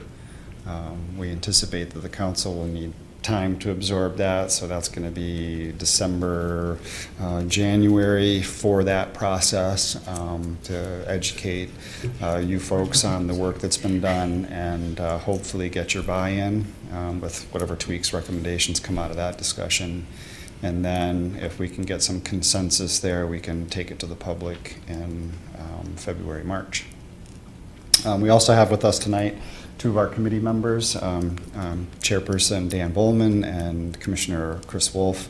If you have any detailed questions on their experience working through this process, they've been doing the Lord's work and a lot of heavy lifting on this document, so they're working diligently. So with that, I would take any questions or comments. Any questions? Go ahead. So David, in the memo, it mentions that the consultants are doing some outreach with developers, architects, others familiar with our code and process. What does that look like? Have those been sort of focus group meetings? They've been focus group meetings, yeah. Okay. Fairly limited, kind of one-on-one, trying to get their reactions to how they feel about the draft so far. One thing that we struggled with was taking too much of this to too much of the public. I mean, Yeah. it's fluid. It's in, this is in, this is out, this is back in, this is up, and so it's been somewhat of a process for the committee themselves to wrap their heads around this and get it into shape. Like I said before, we're going from something that's been time and tested to something that's very new. So it's a kind of a new language for all of us. So we wanted to be careful that we didn't take it too early. Yeah, makes sense. But wanted to have some reaction to it for some of our customers that might be using this. I think it would be helpful for council, when you get to the point where it's coming to council, a little bit along the lines of, other committees we have is doing a little summary of the highlights of the takeaways from some of those groups. So obviously that is getting integrated into the code itself, but perhaps the memo that comes to council just highlighting what were some of the key, issues that were raised, maybe some of the higher level ones, how were they addressed, just to give everybody a little sense of what those discussions look like and how they made their way into the code. It might also give some insights on sort of questions and things that we want to be going out to the public with. So. Yeah, we nodded to a little bit of that in the memo on the bulleted items there for some of the higher level issues that the committee struggled with, but wanted the Planning Commission to weigh in on to give them a little bit more direction. So, yep. Yeah, we can do that. Okay, any other questions? Go ahead. So part of the area envisioned to be affected by this is the Valley Court Park area. Have there been any discussions in either the subcommittee or the Planning Commission about sort of thinking about the park area a little bit separately? Because we have a lot of things going on in and around the park right now, and one of them is, later on the agenda, we're going to talk about the city-owned property there and what to do with that. And there's a resident on the south side of Oak Hill who wants to be out of the historic district. If we take that area out of the historic district, we need to worry about what the underlying zoning is, because if we get the wrong thing there, then a lot of people are going to feel it, because it's the park, and it's a sort of a cherished park. And maybe this doesn't fall into the purview of this particular project, but it seems like we need a special planning area for the park to address some of these questions. And whatever planning effort happened there would necessarily interact with the form-based code if it's also targeting that area. So I'm just going to float that as a suggestion.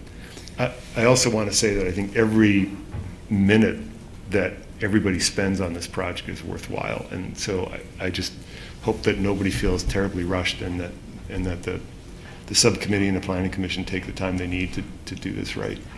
Well, we appreciate that. With regard to the Valley Court Park, I don't think that it was discussed specifically as a separate area and separate context, except from the context of the master plan. So all of these provisions and requirements are in the context of the master plan. So if it was, if that area had height limitations and other density issues, it was considered from that perspective, as opposed to being adjacent to a specific park. There are other provisions for civic greens and other reserved public spaces that would apply to equally. So there are some provisions there, but we can do a deeper dive in that to make sure we're being context sensitive to those special areas. Okay. Any other question? Thanks, David. All right, And thank you very much. Thanks to you guys for coming in tonight.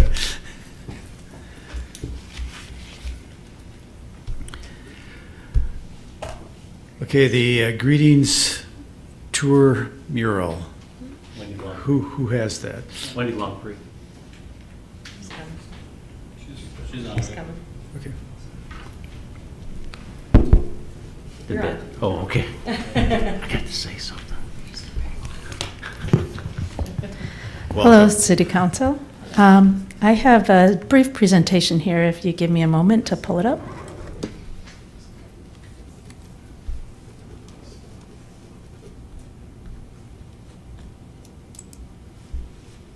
Oh, that's not what I was looking for.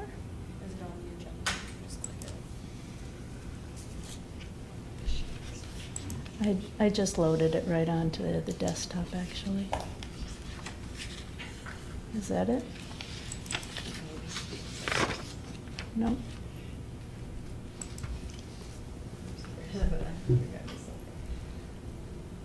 Okay, I'm not seeing it, so I will just visit with you. You can just go to the agenda too, the below the PDF. So it might be the same page. Scroll down and then click agenda.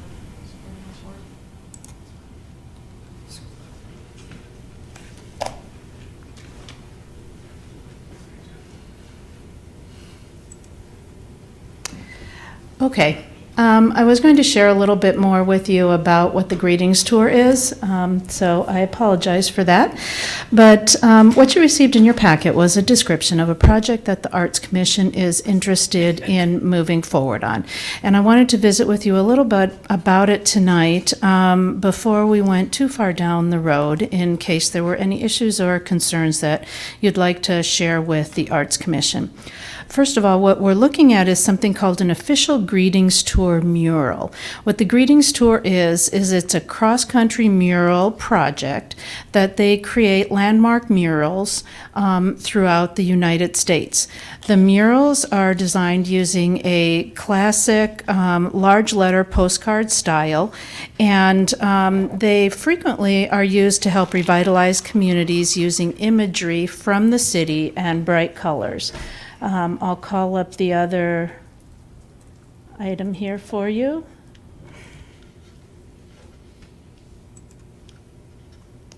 Okay, how do I get to the other connection?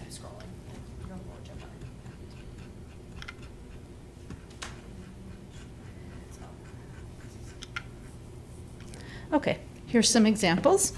This one here in the upper left-hand side is San Diego. You also have one here from OKC. Here's another from Toledo.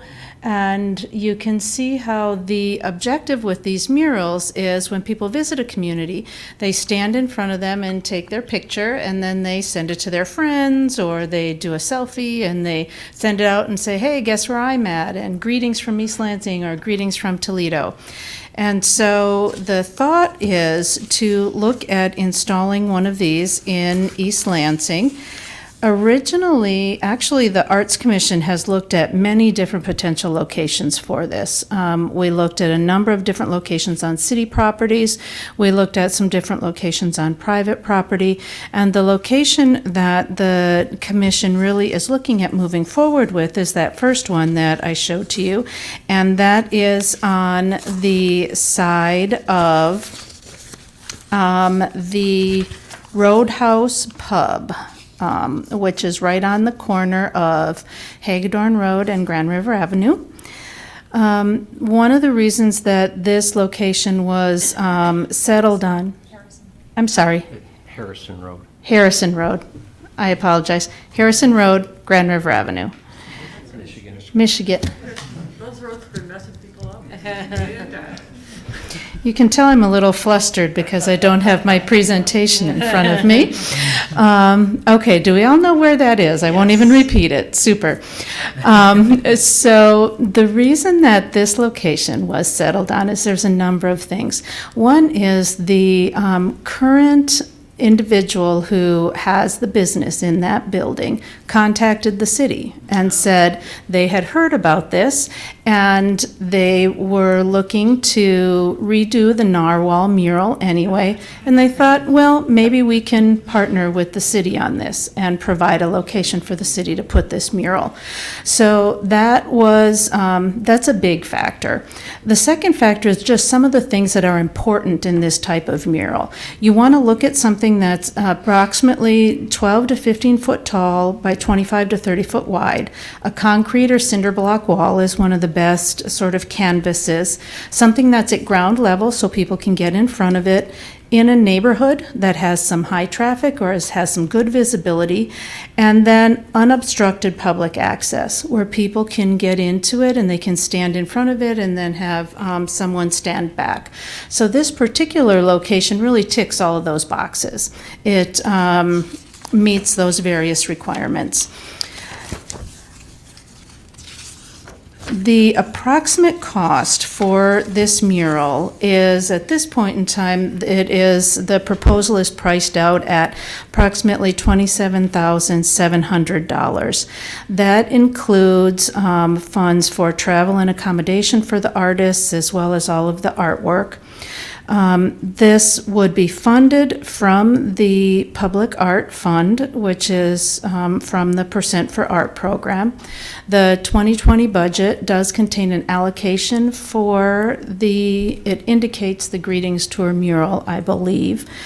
And at the end of last fiscal year, there was about $150,000 in that fund.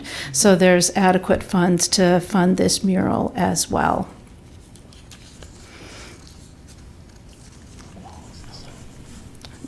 I think. Why don't you finish? Okay, all right.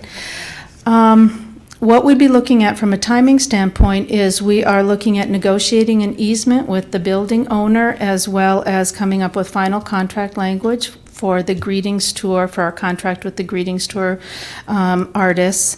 And then we would be back to City Council to approve those easements and that contract hopefully in December.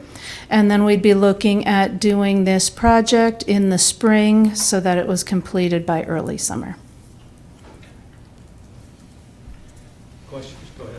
No, just to speak on this a little bit, so we had had a few different locations in mind for a number of months, and I mean this is a really good project brought on by as a community suggestion from one of our newest appointments to the Arts Commission. So we had looked at the Hannah Community Center. We had looked at like a few downtown locations, and the truth is that because this is such a like picturesque mural, it's really meant to be a, you know, you're taking a picture in front of it. You know, you want people on graduation to be able to, you know, post about it being in East Lansing. And, you know, we got some feedback from the neighborhood originally that they said they didn't want to have it outside their houses in the neighborhood over there. And truthfully, the Hannah Center was given as an option because it was city property. We knew we wouldn't necessarily have to work and negotiate with a private owner of a building. But it wasn't ideal because it's not necessarily close to our downtown area. It's not in the biggest high traffic area. So when this owner came and said, you know, I've got this area, I've got this wall, it was kind of that was the last thing holding us back, was trying to find a location that was in the right place, that had the right dimensions, and, you know, was accessible. So, but a lot of really, really great work on Wendy's part, making this happen, and the rest of the Arts Commission. So. All right, any questions with regard to this? Go ahead, Eric. So would it involve any sort of cleanup of some of the stuff on that wall? Like there's a drain pipe, there's all sorts of electrical cabling, and it doesn't look terribly picturesque. No, it doesn't.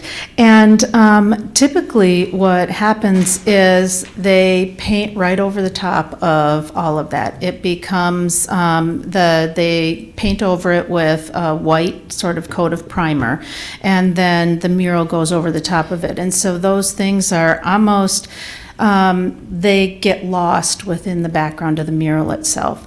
Now, when I was out there, there may be one or two things there that aren't properly secured to the wall, that there might need to be some wire placed in, some conduit as opposed to just hanging free.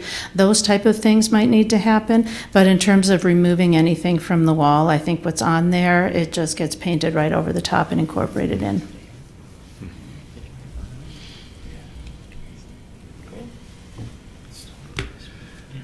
All right, was there sort of an evaluation of how this will be viewed as somebody comes into the city? So I'm trying to think of Harrison and and Michigan, and I'm seeing this as down the street on the pub.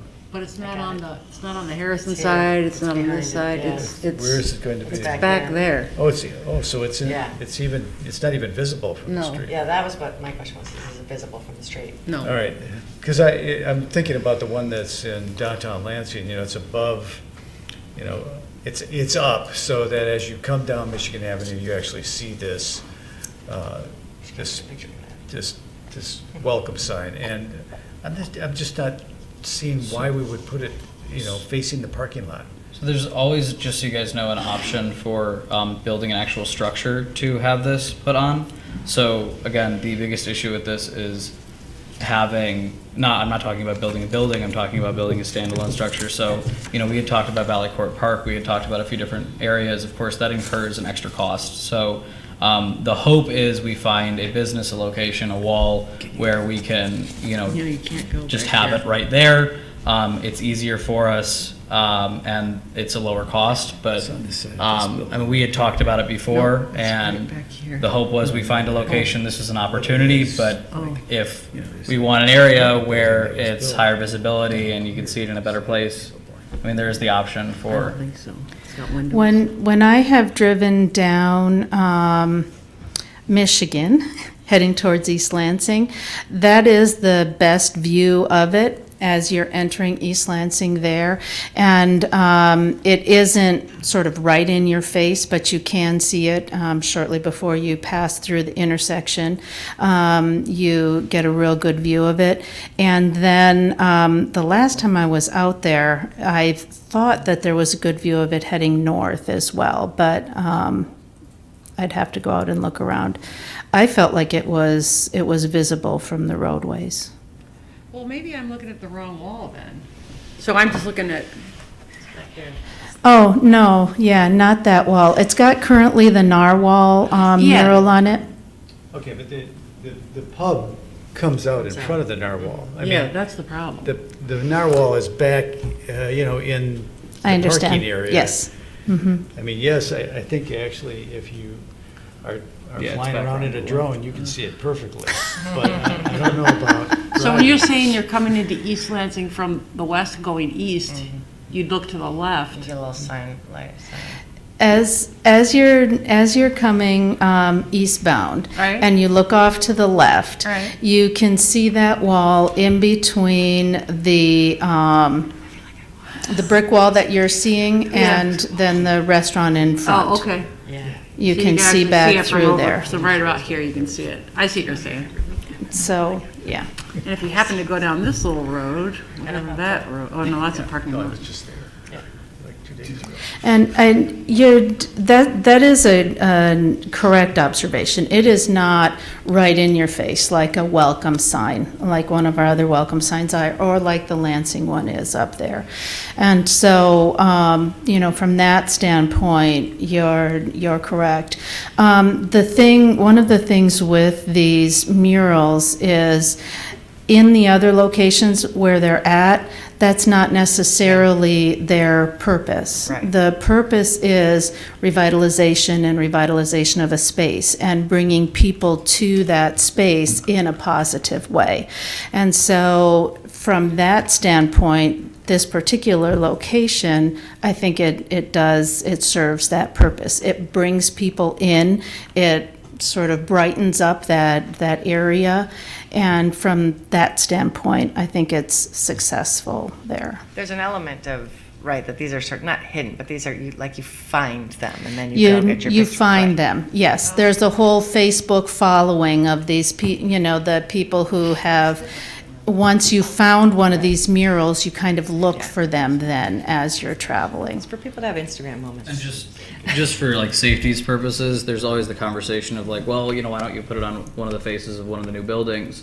And the truth is, this mural is designed for people to take pictures in front of, and so you have to consider the fact that there's going to be one person standing in front of it. There's going to be another person that's going to be farther away taking the picture, and so you can't have it on any of the outer facing walls, just because whether we designed it like that or not, there's still going to be people there, and you don't want an unsafe environment for people. So there weren't like as many options for structures to put this on in the So first Lansing place. had a different purpose. Right. Yeah. You're telling me, okay. They're not part of this program. Actually, No, yeah, I no, don't believe Lansing's so. isn't, no. Gotcha, there's that. They're not as rad or as cool. Right. It's rad. They're not rad like Rad. us, man. What about the colorful garage? The north face of the colorful garage? That's got The north face where there currently is the mural that was begun during the last art festival. My understanding was that particular mural is designed to, over the course of 5 years, Continue. It's carry gonna spread all the down way down that wall and go all the way to the end of it. But if that weren't the plan, would that be a suitable location? That actually is one of the locations that was brought up, was that location. There was a little concern from the artist that the overhang might create some shadows and some darkness that would be challenging for people to take their pictures in front of. But though I looked at that as more of just something we would need to overcome, maybe with lighting or something like that. So if that other mural weren't planned, I think that would probably be a good location. Other than distance back, you wouldn't want people stepping into the road to get the picture. Go ahead. So I think the last thing I said, there really isn't any art or fun things like this at this end of town anyway, number one. And this is a thoroughfare for sort of tourism type things. So game days and graduations. And so for the type of people who are going to go, I think it makes sense. Well, I mean, we need some kind of presentation or proposal to come to us. I Absolutely. know, but I'd say the only thing that I'm kind of hesitant about is that the number of conversations that I've had with Dave Kraus over the years about the redevelopment of this block and putting a hotel in the corner and all of the plans to incorporate the Harrison Roadhouse into whatever new building he's talking about putting there.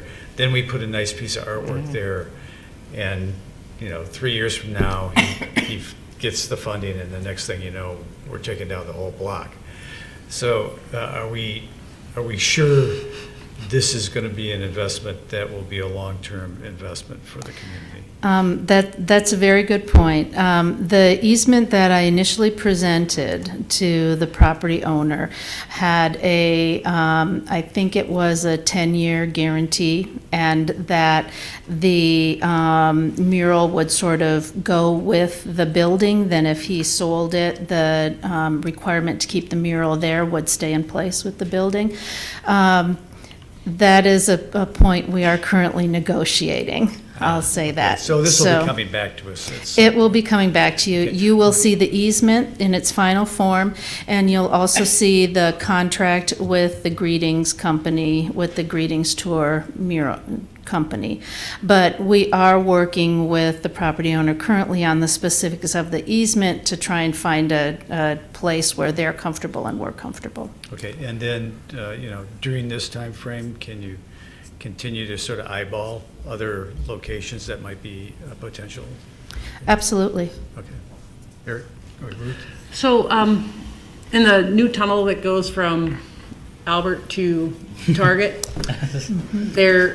they did a nice job in there, East Lansing, and there are a lot of people in there taking pictures right now, selfies. Not a lot of depth to take a good picture, but there is some. So that's already taken. But that whole alley, there are a lot of walls in there. I think Target's going to try and make that a green wall, but there's another wall just, I think, to the left. left. Yep. Yeah. So is that just too Unless you crowded? turn I actually, at the last Arts Commission meeting, I took a few of the commissioners out just to show them that, and in my little math mind, I did the geometry on it just to see like frame of reference if you were going to take a picture from how far you were able to set back and how big the mural is. Your frame of reference still wouldn't encompass the entire thing. So it's just not enough room to back up? It's just not enough room to back up. Okay. That was the Is that what you were trying to say? yeah. That's The frame. yeah. Gotcha. Are you happy that you got to bust out some geometry? I did. Yeah, A you little, did. I was a little bit happy, but I mean, that was the location that when I saw it, especially because for a really long time those business owners have been wanting some kind of art in that alley as Yeah. well. That I saw as a really big opportunity, and I think the rest of the commission really would have loved to see that as well. I think with the new building, we would have assured longevity of that mural. It could be just smaller, so it would fit in a picture.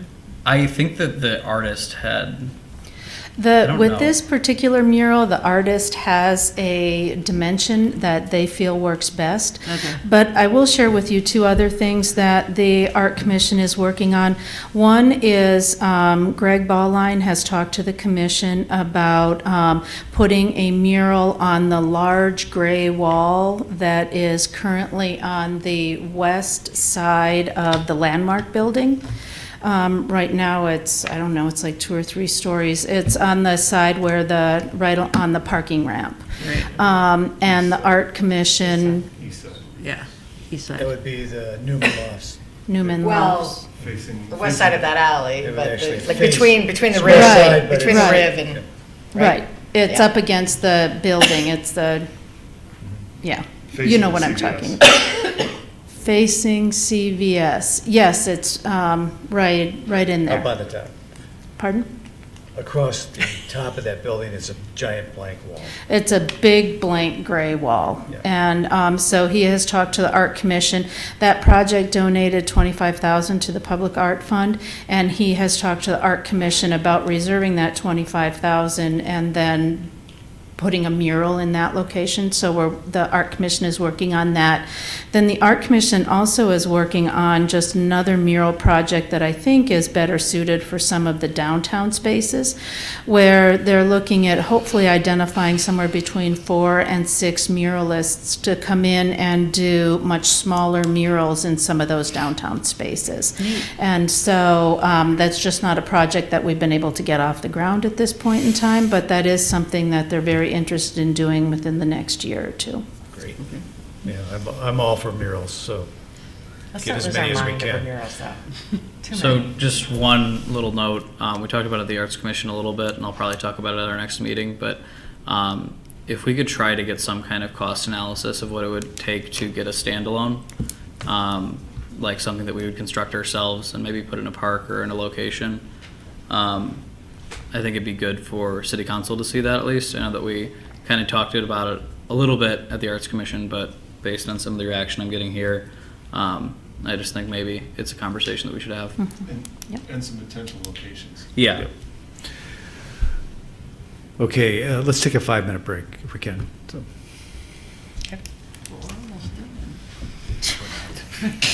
We're almost halfway through. I don't know.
All right.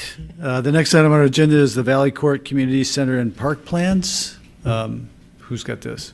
Tim. Well, lucky you're here. How convenient. Made it.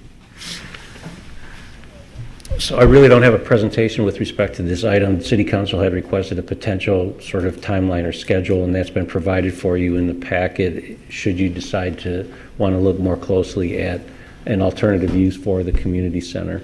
And then that's the first piece of that, and then also to look at perhaps how to approach a park plan, or a park renovation plan, park master plan, which we've done a couple of times with respect to that park.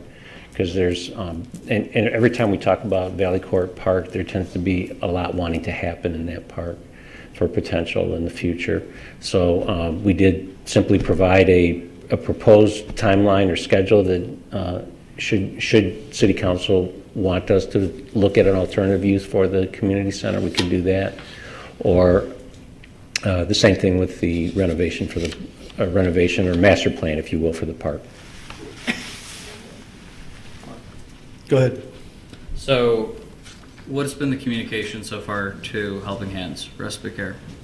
There's been no more additional communication since the last meeting that we had with City Council, and when the Helping Hands staff and a couple of the board members were at one of these meetings. So, I know that the new director has reached out to the city here, asking to work on, in the last city council meeting when we discussed this, we wanted to make sure that when we're talking about Valley Court Community Center, Helping Hands Respite Care was, involved in the process, and they were made aware of different things, and they could give input. I don't think that the expectation for Helping Hands is that they're going to be there forever, or even in the near future.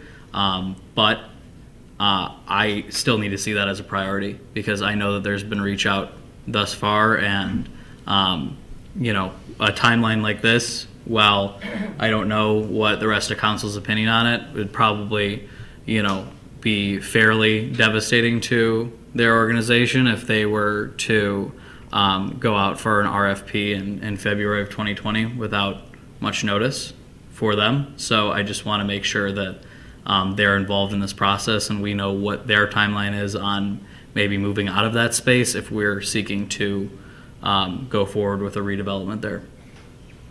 Sure. So let me follow up on that. We entered into a contract with them, but what's the length of that contract? It was it 1 year or 2 years? That was a 1 year. 1 year. Okay, and then, I understand the concern there, but I would like to see them, provided at least, all we're asking for is an RFP. That doesn't mean that we're entering into any activity there to reduce the time or not give them appropriate time to find alternatives, or for us to find them alternative locations. Right. I think that the RFP schedule would take probably even several months to get the information out and see if there's a developer that'd be interested, assuming that it's a private development that we wanted to go with. There may be something that we wanted to make it a city facility at some point, continue it for it to be a city facility of some sort. I'm not sure exactly what we want it to be. So, yeah, there'd be several months. I would agree with Councilmember Stevens. I think that the Helping Hands Respite Care group has been a high-quality partner for the city of East Lansing, and I can't imagine asking those folks to be out within a minimum of 2 years, I think, is what those folks would be needing, perhaps even longer than that. I think if we said you're going to be out in the next 12 months, I think that would be the end of the organization. Yeah, so I completely concur with that, and I appreciate you saying that. I just think that that's something that everybody on council should keep in mind. So I totally agree, but I feel like we had that conversation this summer, and we sort of set the time clock, and we did it for another year. And I think if I look at this, this isn't even them being out by December 2020, because that would just be kind of starting like some of we would still be, I'm looking at maybe it'd be that spring of 2021. So to me, we're kind of in that range, and if that means we still have to say, okay, it's the summer of 2022, but what I don't want is every time we come to this meeting, it's like we can't have this conversation, because we don't want to sort of push them out, and I don't think we do. I think we've started this conversation. So if they've reached out, I want to make sure we're doing that. And I also want to note that the other thing we wanted to do, and I just will reiterate this, that I don't just want sort of Tim's staff to reach out. I want our economic development team to reach out to them and sit down with them and talk about how we can help them think about space elsewhere in the city or wherever that might be, and help them. I mean, we have people who are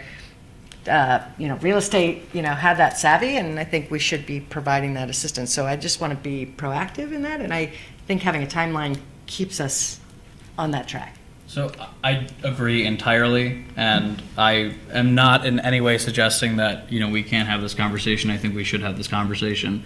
And we have this conversation at Helping Hands pretty regularly as well. Yeah. My issue stems in from, I know that there's been outreach at this point, and they've wanted to figure out where their timeline can be for either vacating the premises or figuring out a new use for the premises with them involved, or having the city assist with, and there hasn't been communication back. And so, we need to do that. Yeah. Because this is not an unrealistic timeline for things, but they need to be involved in that process. I agree. Okay, can we talk a little bit about, what the expectation of the RFP would be? Should it be issued? I mean, not should it be issued, but if issued, what would the content, what would we be looking for with regard to that? Go ahead, Eric. Well, I don't know, and that's why I think we need a plan for this area, and not just to include the park, but the real estate around the park, both public and private. So I don't know if these past master plans have included just the park and its functioning, or whether it's included the land around the park. It's historically been from just the use of the park, and Okay. the park master plans that we've done, it hasn't included the areas around the park. So I'm in some ways more focused on the areas around the park, because if we get those wrong, it's going to change the way the park looks and feels, right? And that's going to be a loss if it's done without sort of foresight and planning. So I guess I would like to see the RFP be in the context of a larger treatment of what happens south of Oak Hill and east of Hillcrest and west of Abbott. Well, certainly west of Evergreen, but potentially west of Abbott. And basically planning for that whole area and trying to get the underlying zoning right and figure out what we want there. Go ahead. Well, I think we still need to sort of parse out the public versus the private. I mean, I think you've got it right. We've got to get the zoning right. And I think we have the form-based code process happening. I think that absolutely has to sort of dovetail and get married to this somehow, because I do think that's really important. But I think that's different than coming up with a sort of area plan that's specific to this that includes private property too. Because I think that should get incorporated in our zoning code. That should be part of our form-based code and part of our zone. It doesn't mean that those conversations don't inform each other, but I wouldn't want to see like an overlay or a zoning. I mean, I guess unless you're thinking of like a park district zone, that's a separate zoning. No, that's not what I was thinking. I was thinking of essentially the opportunity to use public land in a complementary way once we know what's going to happen on the private land. Right. So I think if we have some current projects we know are coming in, and we have some sense of that, and then what we have, the other tool we have is our zoning, is our farm-based code zone that's going to be done there, and sort of what do we want the private development around there, single-family homes, bigger, to look like, and that's, I mean, to me, that's why a form-based code is especially great in that area around there. Sort of what does that look like around the park, and then we say, here's what the park, here's what we want to see in the park. I see, I'm kind of looking at it, I think, from the opposite direction, which is that, in terms of how we want this park to look and function for the community. So if there's going to be a review or additional planning with regard to Valley Court, upgrades within the court, I mean, what are we doing with the tennis courts? What do we actually see as the community use for this park? Not just that it's green space, but are there other more active, uses for the park? There was talk not that long ago about removing the the one building at the end of the park. So, are we replacing that building with something? Is the parking appropriate for that location? There is a building there already right on the park, which is, I think, a condominium building with a mixture of individuals of different ages living in that building. So what do we want to do, if the park is seen as a community asset that, maybe hosts, parts of festivals and things like that, there needs to be a little bit of redesign of how the amenities sit within that park.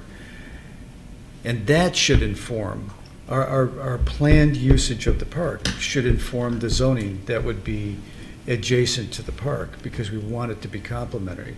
So I'm thinking that also informs, part of what informs that is what we want to see at the community center location, which is a significant piece of property in that park. It's a big piece of property. And if we redevelop that location, the RFP would, I guess, show us exactly what we might actually see at that location. Is it senior housing? Is it low to moderate income housing? Is it a combination of community spaces on the first floor like we have right now that could house, again, helping hands? Is it a place where we expand the farmer's market, which is seasonal?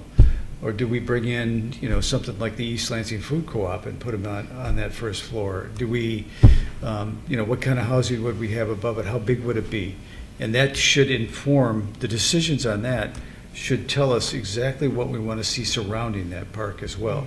I don't think we've had, very good luck with that so far in terms of the DDA process, which, obviously the council rejected the last proposal there, because it wasn't what we wanted to see on that park. So let's decide what we're going to do with this park and how it may be redeveloped in some ways, and that should inform us on what we want to see in an RFP, and maybe we're sort of putting the cart before the horse with this timeline. I'm not sure. I think so. I agree. We need to decide what we want before we have an RFP, obviously. So I guess then it would be, and we've done this previously, and I know you've been involved in it, but maybe we need to develop a community, a plan to engage the community, because this is not just a park for the adjacent neighborhood. This is a park. This is our central park, so to speak. So engaging the community and finding out what they would like to see in this park, what amenities they would like to see in this park, what changes they might want to see to this park. Is it accessible enough? I mean, all of those things are part of a community conversation with regard to this, and then we would have a plan, I guess, for that park going forward, and then everything that surrounds it would be hopefully compatible with what that plan would show. And Shanna can help you. She's about to have some free time. Yeah, it's just an ad hoc committee to redo this area. That I know there's some available people. So my only suggestion, Yeah. I totally agree. I think if we're going to do this, then let's kick that timeline off, and I think that conversation actually needs to be done with a landscape architect. I'm just doing this for work for a project. We're doing a big project down in Hamtramck, and you've got, a set of landscape architects who have come in and they're really engaging with the community and they're putting out some visions, and it just moves the process, right? It helps people react to things like, here, I'm getting your input, then you put some things in front of them, and we did it with Bailey. I thought it was really successful, something like that, versus just sort of blocks. Or just come to this meeting, let's talk about it. I think having somebody who can listen and put some vision back in front of people, because then we have something to hand off or include in an RFP as well. Pictures are worth everything. Well, and this is basically a planning process with consultants, which is exactly what we did with the master plan, right? I mean, the consultants came in and Yeah. helped shape the process, and so what we're talking about is a special study area, essentially. Yeah, Right. I mean, I think, like, the process we went through for Bailey, I mean, this is maybe a scoosh bigger, I mean, the park is, I know, but was a great process. What'd you have, like 2 meetings? You had like a couple public meetings, and Bob's firm did some different designs. I don't remember exactly how many Something. meetings we had. We certainly had the community involved, and then, Yeah. of course, the 3 or 4 members of the Bailey Community Association, the Bailey neighborhood, sort of embraced the project and really helped us move that Yeah. project along. So we did have the idea, and we did know when we put the final master plan together what the building status was on that particular project, because we knew that the Capital Area Housing Partnership was doing the development there. So that kind of helps with some of the decision-making also. But, you know, if those can be considered also in terms of, is there, if you're at all interested in looking at the conversation of, is there public use considerations for the existing community center as we look towards the future too? Yeah, and you know, just from my standpoint, I do not want to lose that space as a community resource. You know, I want whatever ends up in that space. I mean, I can understand the reason why we would not want to, although I think that's a historic district, right? So I don't know what we do with that building, but that building. Oakwood is. Oh, Oakwood. That building, We sound ourselves out. I think was the original DPW garage for the city, and its useful life is gone. So I still think we need a community center of some kind in that location. Go ahead. So the only counterpoint I'm going to make to that is our financial health team recommended to us that we look at the assets that we hold and we divest where we don't need, and we are talking about making a potentially significant investment in Hannah Community Center. I don't want to spread us too thin. So I would love to look at, when we go out for an RFP, and if we get some input from a park plan, what kind of interesting public-private partnership might we find there? What might we do to allow a developer to do some private for-profit stuff on top, housing or whatever that is, but still maintain some community access where we aren't on the hook for long-term maintenance of that building? No, I'm not rejecting that at all. That's not what I meant. I just want to make sure we have community resource on that in that location. I couldn't tell from the facilities assessment what needs to be done right away to keep the building sort of habitable. I mean, can it go another couple of years without? So there's a couple, I'm not remembering exactly, but there's probably maybe $20,000 or $30,000 of work that's going to need to be done in the next 2 to 3 years or 4 years. So That's not that high a cost in my mind for kicking it. Murphy? It Okay, seems, so I was just going to say, it seems like the timeline for this almost shifts by 8 months or so, and at the top of it then is a park planning project or a master plan project. So maybe coming back with adding those elements in and sliding this back. why don't you come back to us with, sort of more of a plan for that first aspect of this? Sure. And then if we give it the thumbs up, then we can get something going on it. And I think that plan should include something about land use in the area immediately surrounding the park. So not just the park, but the area bounded by Hillcrest. Surrounding. Which is based on the form-based code and the master plan, so. It should integrate with that. Yeah, It should that's- integrate with That's what I it. mean. Yeah. But if there are suggestions for changing it, then that would be fine too. Yeah, I see what you're saying. we can do Okay. that. Great. I told you we're on this one. Okay, look at us cruising. Okay, look at us cruise. Housing study is our next item. It's nice to have the planning director here. Good evening, how are you? Appreciate it. So what you have in front of you tonight is essentially a starting point. As we discussed with the council and some other communities, what's really apparent is that the questions regarding housing are complex and numerous. And so what we're looking for is really the best place to start sort of gathering data that will give us a good, basically, place to start from. You're looking right now at a draft of an outline for an RFP, which would really create sort of a baseline data, which would be objective.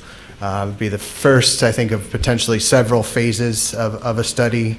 This baseline data would be helpful in terms of creating insights that would lead to the second phase, which is where I think we would dive into more specific areas and probably some policy recommendations as well. Essentially, we're seeking a methodology and framework to track data over time and create a basis for future analyses. At this point, the document's drafted in front of you as an East Lansing-centric document. There is interest, and there have been ongoing conversations and discussions, specifically with Lansing and Meridian and MSU. There's also a broader kind of regional talk that's happening at the Tri-County Regional Planning Commission. And I think the idea is essentially that there's obviously interest in partnering. Right now, it's not apparent what or how a collaboration might take shape, but with a study that starts at this starting point, we feel that it would be able to dovetail nicely into some of those efforts that are happening at a more regional level. So this draft follows a basic format, really just giving a background on the city, recent developments that we've had, the context for the study, which I think is important in terms of, preparing the kind of scientific community for the phase 2 and follow-on studies that really are expected to occur. And then gets into some of the questions we're trying to answer with this particular study, current conditions, needs, and demand analysis, especially in light of the new developments. And then gets into the scope of this particular study, which drills down into the types of details that we'd like to track over time, and then ultimately, sort of what we're expecting in terms of the proposal content, evaluation criteria, selection process, et cetera. So the goal tonight would be to, seek your feedback in terms of whether we're on the right track here, whether there's additional data that you'd like to track in terms of, this first phase, and then our goal would be then to kind of put more meat on the bone in terms of the RFP and bring you a draft of that in short order for your consideration for releasing to the public. Ruth. So this looks like you're basically building a database, a very detailed database, instead of what I envisioned, which may have been naive, was we were going to answer the question.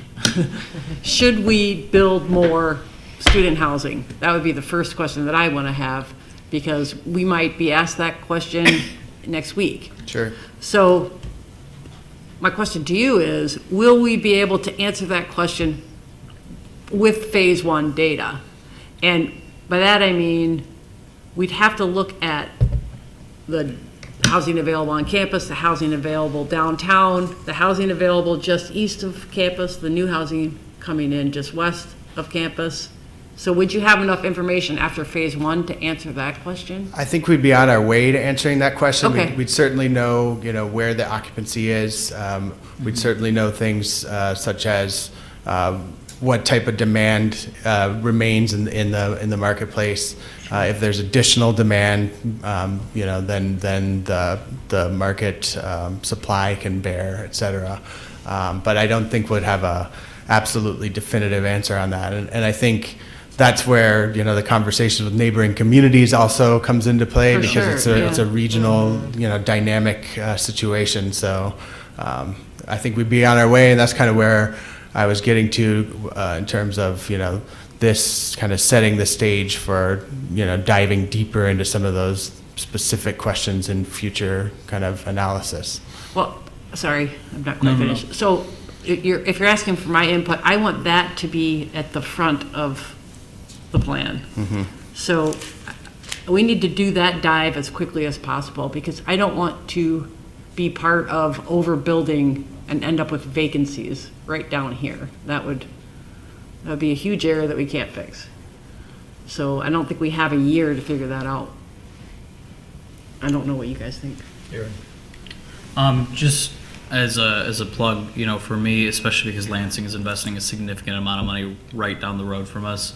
You had mentioned partnering with neighboring communities and cities, and I do think that's a big priority just because the amount of investment that they're putting in there could be a significant draw for a lot of students. And so, I think that definitely should be a priority.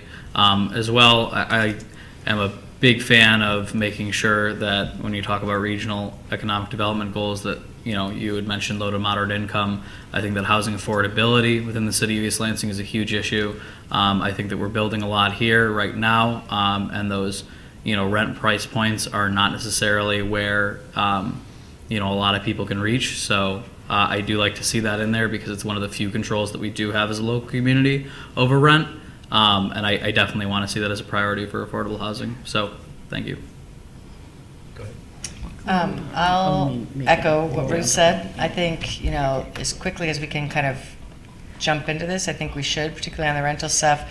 I think it'd be great to partner with our regional counterparts, and I think we should continue to do that. I don't think there's anything that says we can't include geographies that are them, that we know are a big deal, right? Like, we have to include Red Cedar Renaissance. We have to include, what's the big blue building, whatever. And some of those key things that we know are impacting that. So whether we are, getting an MOU with those cities or those communities to do this, I think we need to have them do that. This is incredibly comprehensive. I think it'd be amazing data.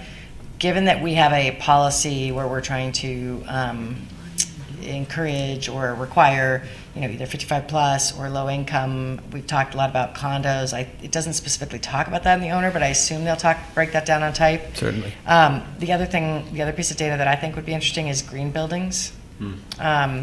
Sort of when they're doing the analysis about the rental and the owner occupied, like what the current stock of that is, picking whatever proxy they feel like is legit. They could use LEED or they could use like Energy Star or both. I'd like to have a sense of what that is and have that be a point of discussion about sort of future things that we think about as that 25% rule. Go ahead. I don't want to lard this up until it becomes, sort of too big to do. But one of the questions I would like to have answered, in addition to the ones that we've been talking about, is whether there would be demand for higher density apartments close to campus. So right now, our zoning code limits the number of units or number of bedrooms per unit to 3, right, close to campus, and I don't know that makes sense. I would like to see what would happen if there were apartments with 4 and 5 bedrooms along Bogue Street or along Michigan Avenue. If that would make those apartments a more attractive alternative than some of the houses in our neighborhoods, I think that would be really useful to know. So I guess the more general point is I would prefer we not be constrained by our zoning code as it's currently written. But as if there's evidence from this data that we need to make certain changes to the zoning code, that would be useful to know.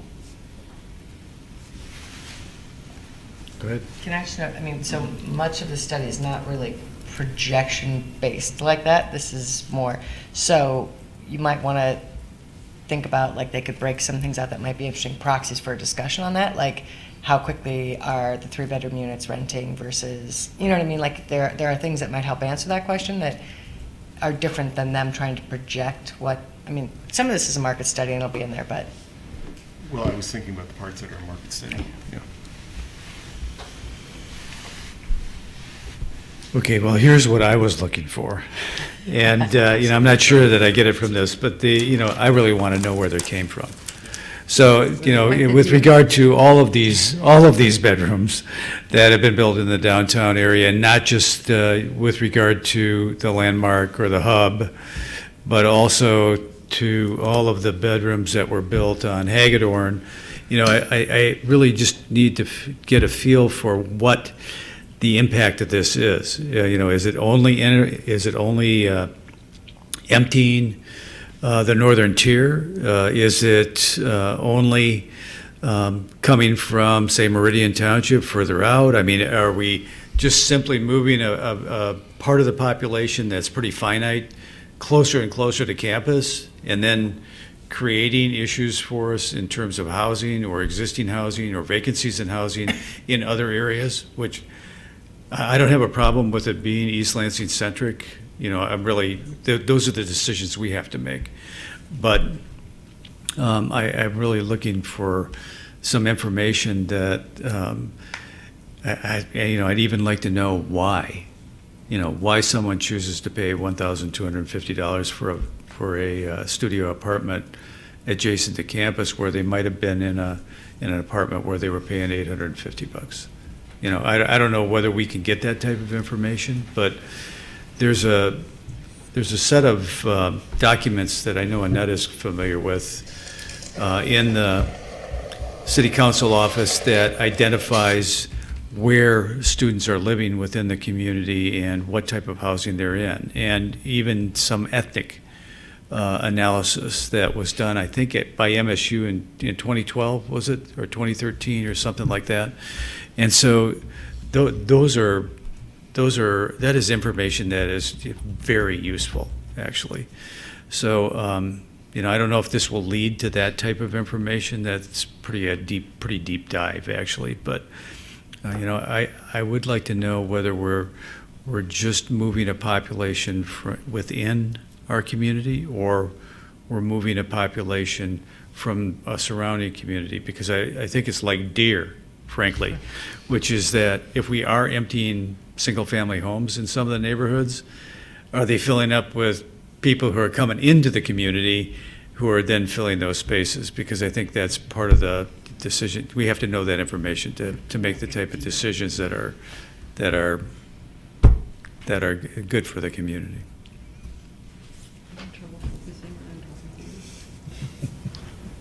Well, yes, because I can't stand that. Anything else? All right, thank you very much, Tom. And the employee home ownership program. We've done this before, where always Amy is at the last, and she has the furthest to drive. It's okay. Well, we're close home again, Mayor, so that's good. Yeah, I'm closer now. Oh, good. Yeah, we're back Oh, I didn't again. know that. That's great. We're, Welcome back. I know, I was talking to my husband about this the other day. So, for those of you that might be unaware, since 2008, the City of East Lansing, in partnership with Michigan State University, has managed the employee homeownership program. And through this program, employees of both the university and the city can purchase a home and receive up to $5,000 in down payment, prepayment reserves, and closing expenses. The loan is then forgivable over the course of 5 years if the employee remains in the home for the 5 years. So if you were to leave 2 years in, then obviously it would be forgiven 20%. The target area actually primarily encompasses Bailey, Red Cedar, Southeast Marble, Chesterfield Hills, and the downtown. So if you're not familiar, there's a map attached in that area. The intent there is that it would be a walkable area, right? So it is an area that is walkable and bikeable to both the university and city employees. All persons that do participate in the program, it's very similar to some of our community development block grant funds that we participate in, are assigned a use and occupancy restriction for the property. So in other words, that can obviously not be converted into a rental property for 15 years. That remains with the property itself, not with the employee. Prior to its agreement with Michigan State, the city had operated and managed different ideations of EHOP. So we had actually generated this for ourselves, then approached the university in 2008 and said, is this a partnership that you're interested in with us? So since that time, East Lansing has actually serviced 30 employees. Since MSU has come on board, they have serviced 21 employees. So I think that we can all agree that that's been fairly accessible. In prior program requirements, in different ideations, the city had offered some additional funds. So at one point they were offering as much as $10,000 for employees. At one point they were offering closer to $5,000 or $7,500, which is really what's led me here this evening. The good news is that the housing market is hot in East Lansing, which is great. But what that also means is that, the average sale price, I actually received some information from a realtor today, is a little more than $204,000 actually in those core neighborhoods. That's what they're averaging, that's what we're seeing. And to put it in perspective, according to the Greater Lansing Board of Realtors, the average price in the Lansing region is $169,500. So kind of bearing that in mind, it is the staff recommendation that City Council maybe consider increasing the budget this year for this program. There is currently $10,000 budgeted in which employees could receive up to $5,000 each. So that's the current contract structure. The recommendation is that the council consider offering it for up to 2 employees and increase that up to $10,000. So essentially we'd be going from $10,000 to $20,000 to see, and it would obviously be on a first come, first served basis, but that is really the recommendation before you. And you're not making a recommendation to change the catchment area there? We have not, no. I think that we feel that due to the walkability nature of those neighborhoods, that is an appropriate location. So essentially south of Bircham?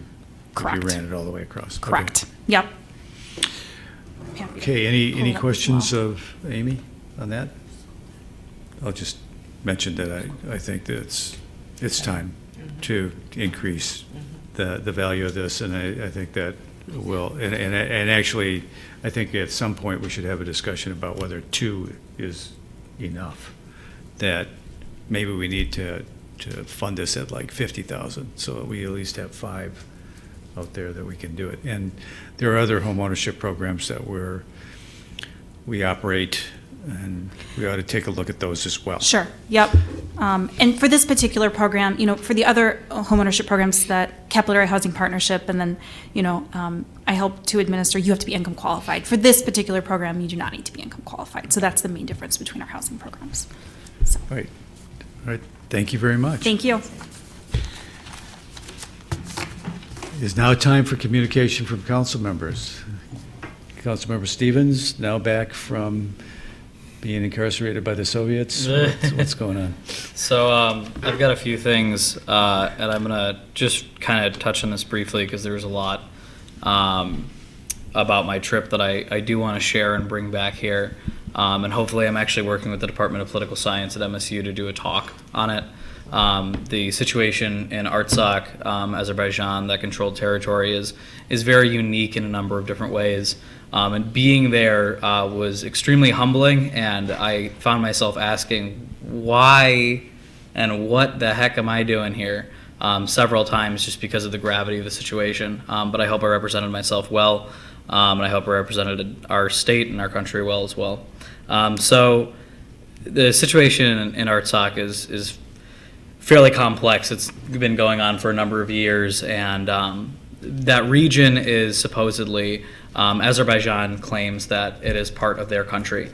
For many years they have been trying to seek independence. The population there is primarily Armenian. There's about 150,000 people in that region. The majority of them speak Armenian. They actually passed a referendum that passed by 99.89% to seek independence from that country, even though during that time Azerbaijan was engaging in bombing of some of their major cities. In fact, on the day that that referendum passed, they bombed 4 of their major cities, injuring and killing hundreds of those citizens. So going to that country was extremely humbling in a number of ways. At this point, when I went there, I had to travel through a couple of military checkpoints. We cannot fly into that region because Azerbaijan has said that they will shoot down any planes that go over the region. And so I actually found myself, after being there with around another 11 American delegates, myself included, and delegates from 30 other countries around the world. And we were all hearing the issues and the plights of their country. And their country is interesting because they are seeking independence through a peaceful resolution. Now, they have gone through war and turmoil, and the Armenian people have experienced that several times throughout history. But they have continued to attempt through the UN and through many other intermediary forces, such as the USSR back in the 90s, as well as other countries, to try and negotiate with Azerbaijan, and Azerbaijan has not come to the table in a meaningful way on that. And by meaningful, I mean that they have continued to attack cities and claim military territory. So I just want to touch that Michigan is one of 9 states in the United States that recognizes the sovereignty of ARTSOC. The United States does some things to help that country, such as investing in the Halo Trust. This is an organization that goes into different countries that are in war and demines facilities. Now, when we're talking about demining, we're not talking about a foreign policy that recognizes the sovereignty of a country. We're talking about people going in and taking mines from schools and taking mines from roads and places that people have not been able to walk on for several decades. That mining is still happening, and the U.S. government has luckily funded that somewhat, but for a very, very small allocation, and I mean small in terms of the entire United States budget. They are doing some incredible work there and have actually freed up a number of area and land over there. I got to meet the president a few times. We sat down several times, the president of ARTSOC, to talk about the issues that they're facing and hear a little bit from him. I commented to him that the people of ARTSOC were incredibly hospitable, very, very nice. I speak a little bit of Armenian from my grandfather, but you know, it was hard for me to get around occasionally, and everybody there was very nice. And he had told me the reason why everybody is nice here and nobody would disrespect you is because every single person here is a hero. Every single person in this country either died in war or was willing to die in war for their country. So there is no disrespect of their fellow man, because in that case you would be respecting a hero. And so it was a very moving and powerful experience for me. The president was more than welcoming of us as a delegation, and I have to say I did not expect to be in that room having those conversations as frequently as we were, but their situation is very dire, and they're continuing their fight for self-determination, which is what the United States of America is founded upon, and I believe that all other countries should have that right as well. So I'm going to be continuing to do advocacy on their behalf for demining and different things throughout the United States through my capacity, not only as an elected official over here as an Armenian, but also as just a citizen of the world that believes that people should have a right to exist. And so it was an incredibly, incredibly moving experience. I told the president that I would be back soon for their election because they have minimum 77% voter turnout. And I told him I'd really like to see what an election like that looks like, because I might not see it over here in the States. You know, he more than welcomed us. So a lot of cities do a lot of different things, from sister city agreements to states recognizing their sovereignty, and I'll continue to move forward with that. I'm hoping to give you guys an update when I have a talk centered through the Department of Political Science to kind of give a little bit more detail of that trip and the struggle that they're facing. So it was an incredible experience, and I'm very, very happy I was able to go. My next thing is on the racial incidents that have happened on campus. This is somewhat of a personal story that I don't like to share a lot, but I've shared a couple of times publicly. The incidents on campus happened where nooses were hung on doors of students, the African American students. And then after the fact, there was a survey sent around with some racially charged language, as well as some pretty hateful speech regarding African Americans on campus. When I was a freshman at MSU, I had a really terrifying experience where somebody carved a racial slur into my door. And it was terrifying because you needed an access card to get into my dorm and then also to get onto my floor. So this wasn't just somebody that decided to walk into my dorm and saw me walk into my room and then decided to do it. It was somebody that probably lived on my floor. I was told that there wasn't really much they could do about it. And for the next 2 weeks, I lived in complete fear because there was somebody on my floor that hated me because I was not white, and they had access to where I lived, and it was terrifying. And to be 18 and to think that I'm not safe in my own home was a very, very scary experience. It's actually one of the reasons why I joined the HRC, because I felt like I needed to do something in my community to make sure that other people didn't experience what I had experienced. And there have been other incidents that I've experienced within this community that were racially charged, but that one definitely cut me to my core, and a lot more I was actually on the phone with my roommate at the time on my way up here, telling him that I was going to be talking about this experience. And we were recalling how our moms wanted to pick us up and how, we couldn't miss class because it was close to finals. And it was really hard because we didn't want to lose out on our education, but at the same time, we just didn't feel safe. So because of this meeting, there was a Black Student Forum today with the Black Student Alliance. The chair of the HRC has been keeping me updated on everything going on there. I'd just like to say that I understand that feeling, and I will do everything in my power as a East Lansing City Council member to correct what is wrong and change that culture. So that's what I got. Ruth, anything? Nothing, thanks. Shannon? I just want to follow up on the Hannah Community Center, sort of the next steps. I guess I'd like to just ask the city manager, acting city manager, to have the city manager come back to us maybe with sort of options and next steps of what it might take to think about those funding options. So what a timeline of that might look like. I mean, we talked about the potential issues around 2020, but what that timeline might look like, what work, what a rough outline of work would have to happen in order to do that. So if, in the We next can do that, if that's the, couple meetings, that would be great. if that's what city council would like us to do, sure. Mayor Pro Tem? Scooters, I'm seeing them littered in places where they're not supposed to be, and it's annoying people, including me.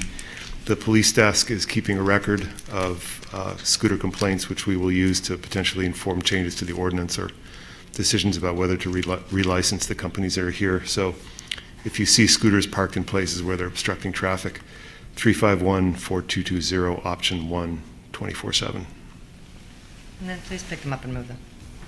Or Report not. it, but Okay, I've got just a couple of things. One would be that I think people are aware that Dave Ballas, the former council member, has passed away just recently. It was Dave's idea that led to the Crystal Awards that are awarded by the community on an annual basis. And Dave was during his time on council, was the liaison to the Arts Commission. I think during the entire time, it was a very important aspect of his service here, and he was very into the arts, to say the very least. Anyway, his celebration of life is this Friday night at the Saugatuck Center for the Arts from 5 to 8 p.m. I just wanted to let people know in the community that everybody is welcome at that celebration. So it's the Saugatuck Center for the Arts, which is very appropriate, in fact, for Dave's celebration of life. And then one just sort of an idea. We've had a long-time relationship with Cluj-Napoca, Romania. We don't have a sister city program, but we do communicate and have a relationship with them. I don't know what the capital city is there. Stepanakert. Then it seems to me that we ought to establish a relationship with that capital city. It seems like a very appropriate thing for the city of East Lansing to undertake. So why don't you get us some information that... I can do so. Okay, sounds good. And that's all I've got. City manager report, Tim? No report. And it took him a long time to get to that. That was your moment in the sun. I was going to say I was disappointed that I didn't get a chance to read the consent agenda when George gets to do that. Sure you were. We'll have you back for that. Anyway, we are adjourned. Thank you all for coming tonight. I told you we were almost done. We can arrange that, Tim.